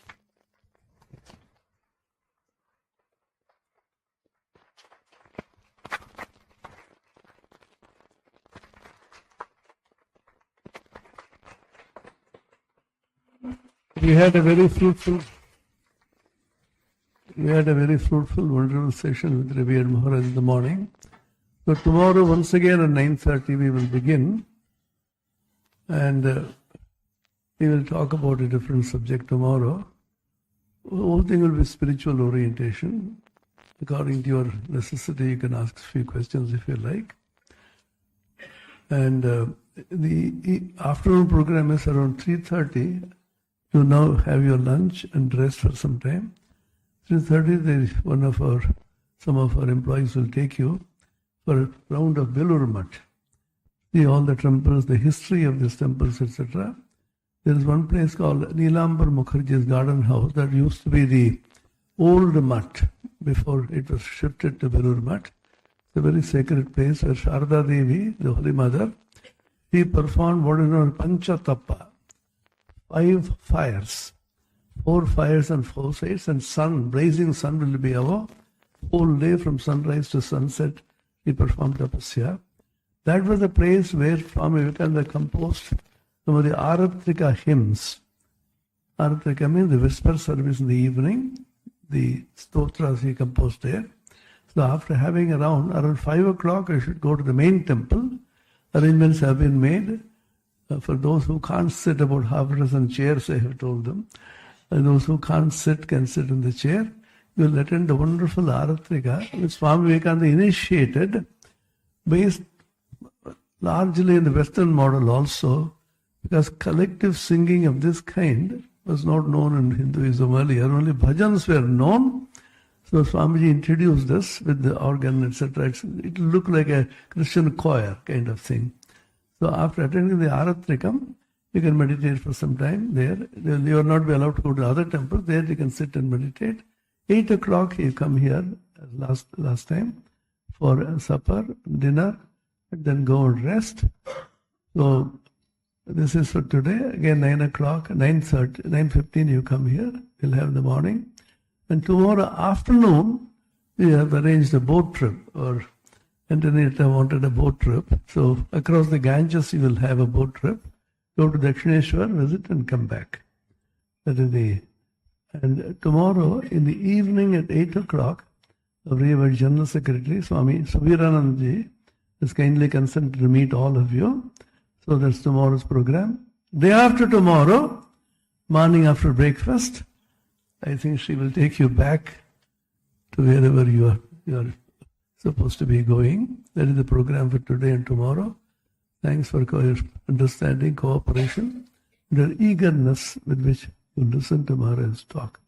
Thank you. So we'll end with the Shanti Mantra. Om Purnamada Purnamidam Purnad Purnamudachyate Purnasya Purnamadaya Purnamevavasishyate. Om Shanti Shanti Shanti. Harihi Om Tat Sat. Sri Ramakrishna Arpanamastu. E che questa è la vera natura di ognuno. Cioè ha fatto il paragone, nel Vedanta si chiama coscienza. Sorry Swamiji, I'm just making a summary in translation. Nel Vedanta si chiama coscienza ed è quel tipo di coscienza che esiste di per sé senza bisogno di nessun'altra manifestazione o sostegno. E ha detto che questo è un concetto quasi di fede, di credo, fa proprio parte della natura del credo degli indiani, quelli che seguono la religione induista, ma anche le tradizioni Vedanta, che sono più di ordine filosofico, se vogliamo, anche se sfociano sempre nella religione, di accettare questo dogma, cioè la coscienza esiste di per sé. Poi c'è una sorta di visione che può essere corporale, mentre la prima è immaginativa, quindi si immagina, si vede un'immagine della divinità, la seconda si vede proprio la divinità come se fosse una persona, quindi con la presenza di un corpo che assomiglia probabilmente ai nostri. Ed è una visione della forma fisica che hanno sperimentato molti mistici cristiani, e lo sappiamo insomma nella tradizione cristiana, e si chiama Para nell'induismo, la visione dell'assoluto. Poi ha fatto un esempio della madre di Gopala che ha avuto questa visione. Gopala è una delle tante divinità o incarnazioni di divinità, questo non l'ho seguito molto bene, si può tradurre come visione del trascendente, non visione che può essere paragonata alla visione che noi abbiamo con gli occhi umani. È una visione del tutto diversa, per esempio quella che ha avuto Santa Caterina da Siena. Poi c'è la visione intellettuale, e allora anche qui è soltanto una visione che può essere paragonata a quello che noi conosciamo sotto forma di luce. non c'è altro elemento che ce la può descrivere sotto forma già nota a chi non ha fatto questa esperienza, ovviamente. E Ramakrishna in particolare ha avuto molto spesso, ha descritto questa sua visione, cioè lui non l'ha descritta, l'hanno descritta i suoi discepoli, come manifestazione di risveglio di Kundalini. Ed è stato anche il risultato immediato della preghiera di San Giovanni della Croce e di altri mistici della nostra tradizione. Quindi queste sono le visioni che si possono avere. Poi ha parlato della gloria umana, allora qui devo rileggere un po', è una visione beatifica per chi la possiede. L'esempio ha fatto l'esempio di San Francesco d'Assisi e di altri che hanno avuto questo tipo di visione. Nel pensiero, nella filosofia indiana viene chiamato avidya, cioè quella visione che toglie il velo dell'ignoranza. Quindi è come se avessimo la visione della verità, della realtà improvvisa.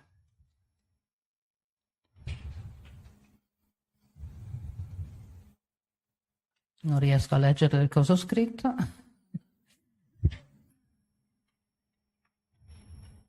Ah, sì, è anche interessante nel Vedanta la distinzione tra il Brahman, cioè l'assoluto, che non può essere manifestato in altro modo.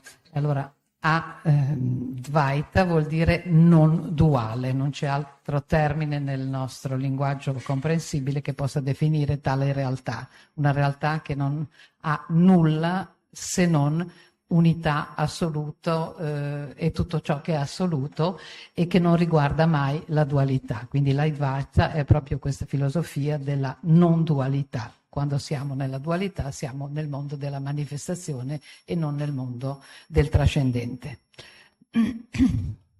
Ha fatto l'esempio di diverse correnti dell'Advaita dicendo che l'assioma principale dell'Advaita è che non ci può essere distinzione tra il conoscitore, ciò che è conosciuto, e il processo di conoscimento. Quindi queste tre fasi che noi conosciamo per le realtà ordinarie sono assolutamente superate in questo tipo di visione. Questi tre elementi sono fusi in un unico elemento. E non è possibile farla come esperienza umana. Bisogna trascendere il livello di conoscenza umana. È l'esperienza ultima nell'Advaita che appunto riunisce questi tre momenti, colui che conosce, il processo per arrivare alla conoscenza e il conosciuto. E ha fatto l'esempio anche di Eckhart che si è sperimentato in questa tipologia di conoscenza. Ha parlato anche dei mistici russi, Serafino di Sarov e un santo di Mosca di cui non ricordiamo il nome, penso sia San Basilio ma forse no. E quindi questi sono i 4 tipi di esperienze spirituali che si possono avere. Ha parlato dell'esperienza del suo guru che si è ispirato ovviamente alle 4 leggi della vita divina e le ha spiegate abbondantemente, avete anche riassunto, quindi quello non lo riassumo.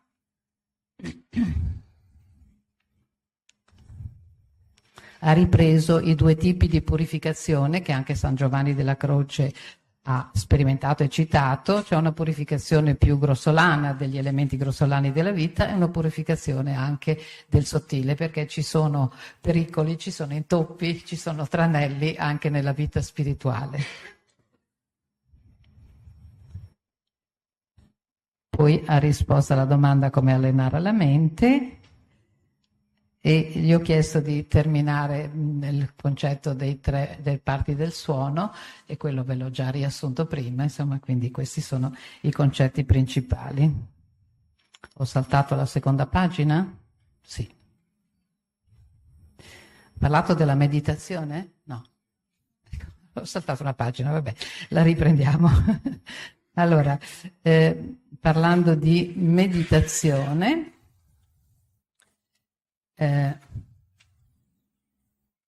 nella concetto occidentale, quando noi parliamo di meditazione si intende una intensa riflessione, quindi è il mentale che lavora. Invece nella tradizione indù e anche nella tradizione yoga è un altro processo. La traduzione corretta di dhyana, che è il termine per meditazione, sarebbe contemplazione. Ha parlato anche della Lexio Divina, ha fatto quindi dei paragoni tra le meditazioni cristiane che prevedono la Lexio Divina, poi la concentrazione, l'attenzione e infine la contemplazione che dovrebbe terminare con la fusione con l'oggetto contemplato. Ha parlato anche di Marco Aurelio, che ha scritto le meditazioni di Marco Aurelio, ma in realtà sono le riflessioni di Marco Aurelio. Allora, nella sadhana Advaita, cioè nella sadhana della corrente non duale del Vedanta, ci sono diversi stati, ha citato Sarvana, se ho capito bene, che è la fase dell'ascolto, cioè tutte le sapienze e gli insegnamenti che vengono dati dal maestro cominciano con l'ascolto, precisando che in India la tradizione, essendo prevalentemente orale, l'ascolto era la fase importante. Poi canti e quando venivano recitati questi testi venivano, come dice, cantati. Vi dicevo che in realtà è piuttosto una cadenza di metrica, e questo è sempre importante in questa tradizione perché secondo lui il canto Vedanta contiene e include anche il concetto di riflessione, cioè non è soltanto espressione sonora vocale, ma contiene anche il processo di riflessione intrinseco a questa modalità di recitare. Ha citato le 3 scuole dell'Advaita Vedanta, non sono sicura di averle capito bene, quindi Vartika, che è il commento sulla Brihadaranyaka Upanishad, lo sviluppo. Di fatto tutti i testi classici sono stati prima commentati da grandi saggi, come Vajpapata Mishra, come Vijnanapata, eccetera, e come Shankara in particolare, e poi ci sono stati i commentatori dei commenti. Ecco, quindi ha fatto una lunga dissertazione su questo che non ho capito proprio precisamente, quindi la riassumiamo così. C'è il Vartika, appunto, che è che vuol dire espansione, quindi commentare, e poi c'è il Vyasa, che è ulteriore approfondimento e con la spiegazione proprio della parola. Ha citato spesso l'importanza della parola. Prabhupada il discepolo, commenti e i commenti di Shankaracharya.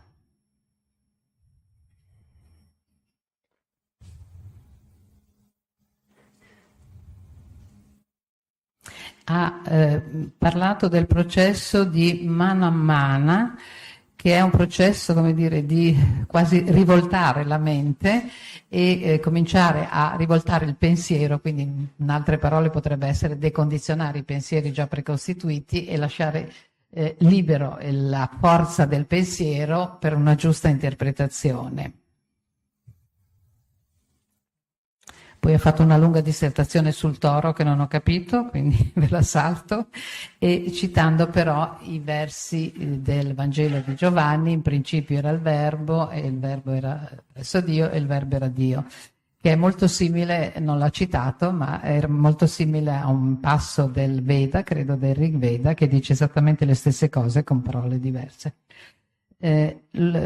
Questo verbo lui l'ha tradotto come spota, che probabilmente è lo stesso significato di verbo o di logos, come è nel testo greco, e che è l'om. L'om, che è un suono eterno, e questo verbo, questo suono eterno, è in ognuno di noi come parola, sempre esistente e che sostiene, ma è una parola inespressa, perché quando viene espressa ha un altro significato e un'altra gerarchia, possiamo dire. Quindi è proprio l'essenza stessa della parola che forse rende bene anche il termine logos.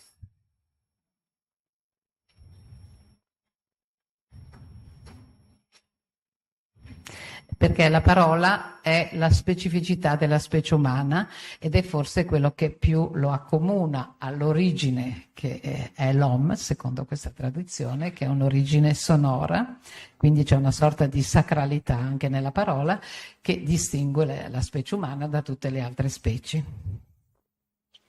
E questa parola viene chiamata Vak Shakti, cioè la forza, la potenza. Vak è la parola, come logos, è con la V maiuscola ovviamente. Questa parola o questa sonorità nell'individuo viene manifestato come un suono che assomiglia all'Om ovviamente e che è depositato, inespresso, alla base della nostra struttura energetica sottile dei chakra, cioè i Muladhara chakra, sotto forma di Kundalini. Quindi la Kundalini è una sorta di eco che rimane di questa sonorità che non è espressa e che quindi dovrebbe essere risvegliata. Ed è così con la Kundalini che si risveglia che si arriva alla conoscenza. Quindi la Kundalini è la prima forma inespressa appunto di Vak Shakti della parola.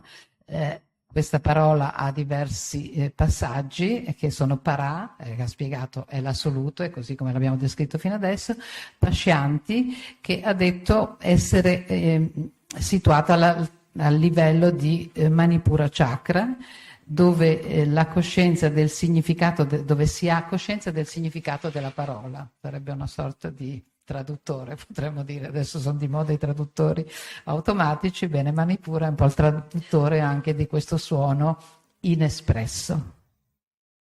Poi ha fatto una distinzione tra la musica indiana monofonica e polifonica, bene, questi raga, e dice che la musica indiana è monotona, ma proprio per questo motivo, e che noi amiamo di più la sinfonica e loro amano di più la monofonica.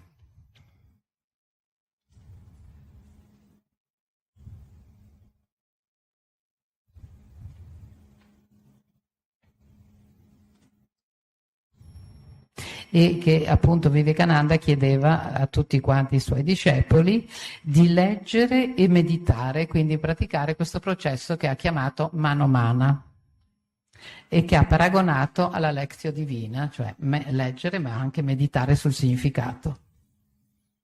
Dhyana è appresa dal maestro e non può essere appresa da soli, quindi ci vuole una guida per praticare la meditazione.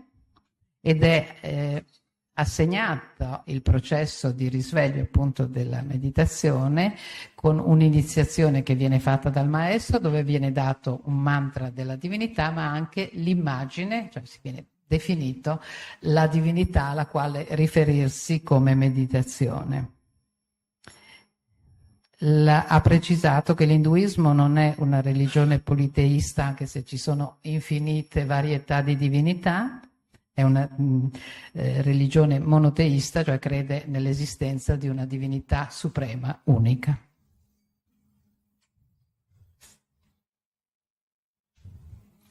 E che è associata, per esempio, al principio della meditazione sul Cristo, dove si medita o con la preghiera di Gesù o con altre preghiere, ma anche sull'immagine del Cristo. E poi ha parlato delle 4 leggi della vita spirituale. Allora, la corretta traduzione di dhyana dovrebbe essere contemplazione, visione metafisica. Questo è un po' il riassunto di quello che ha detto lo Swami.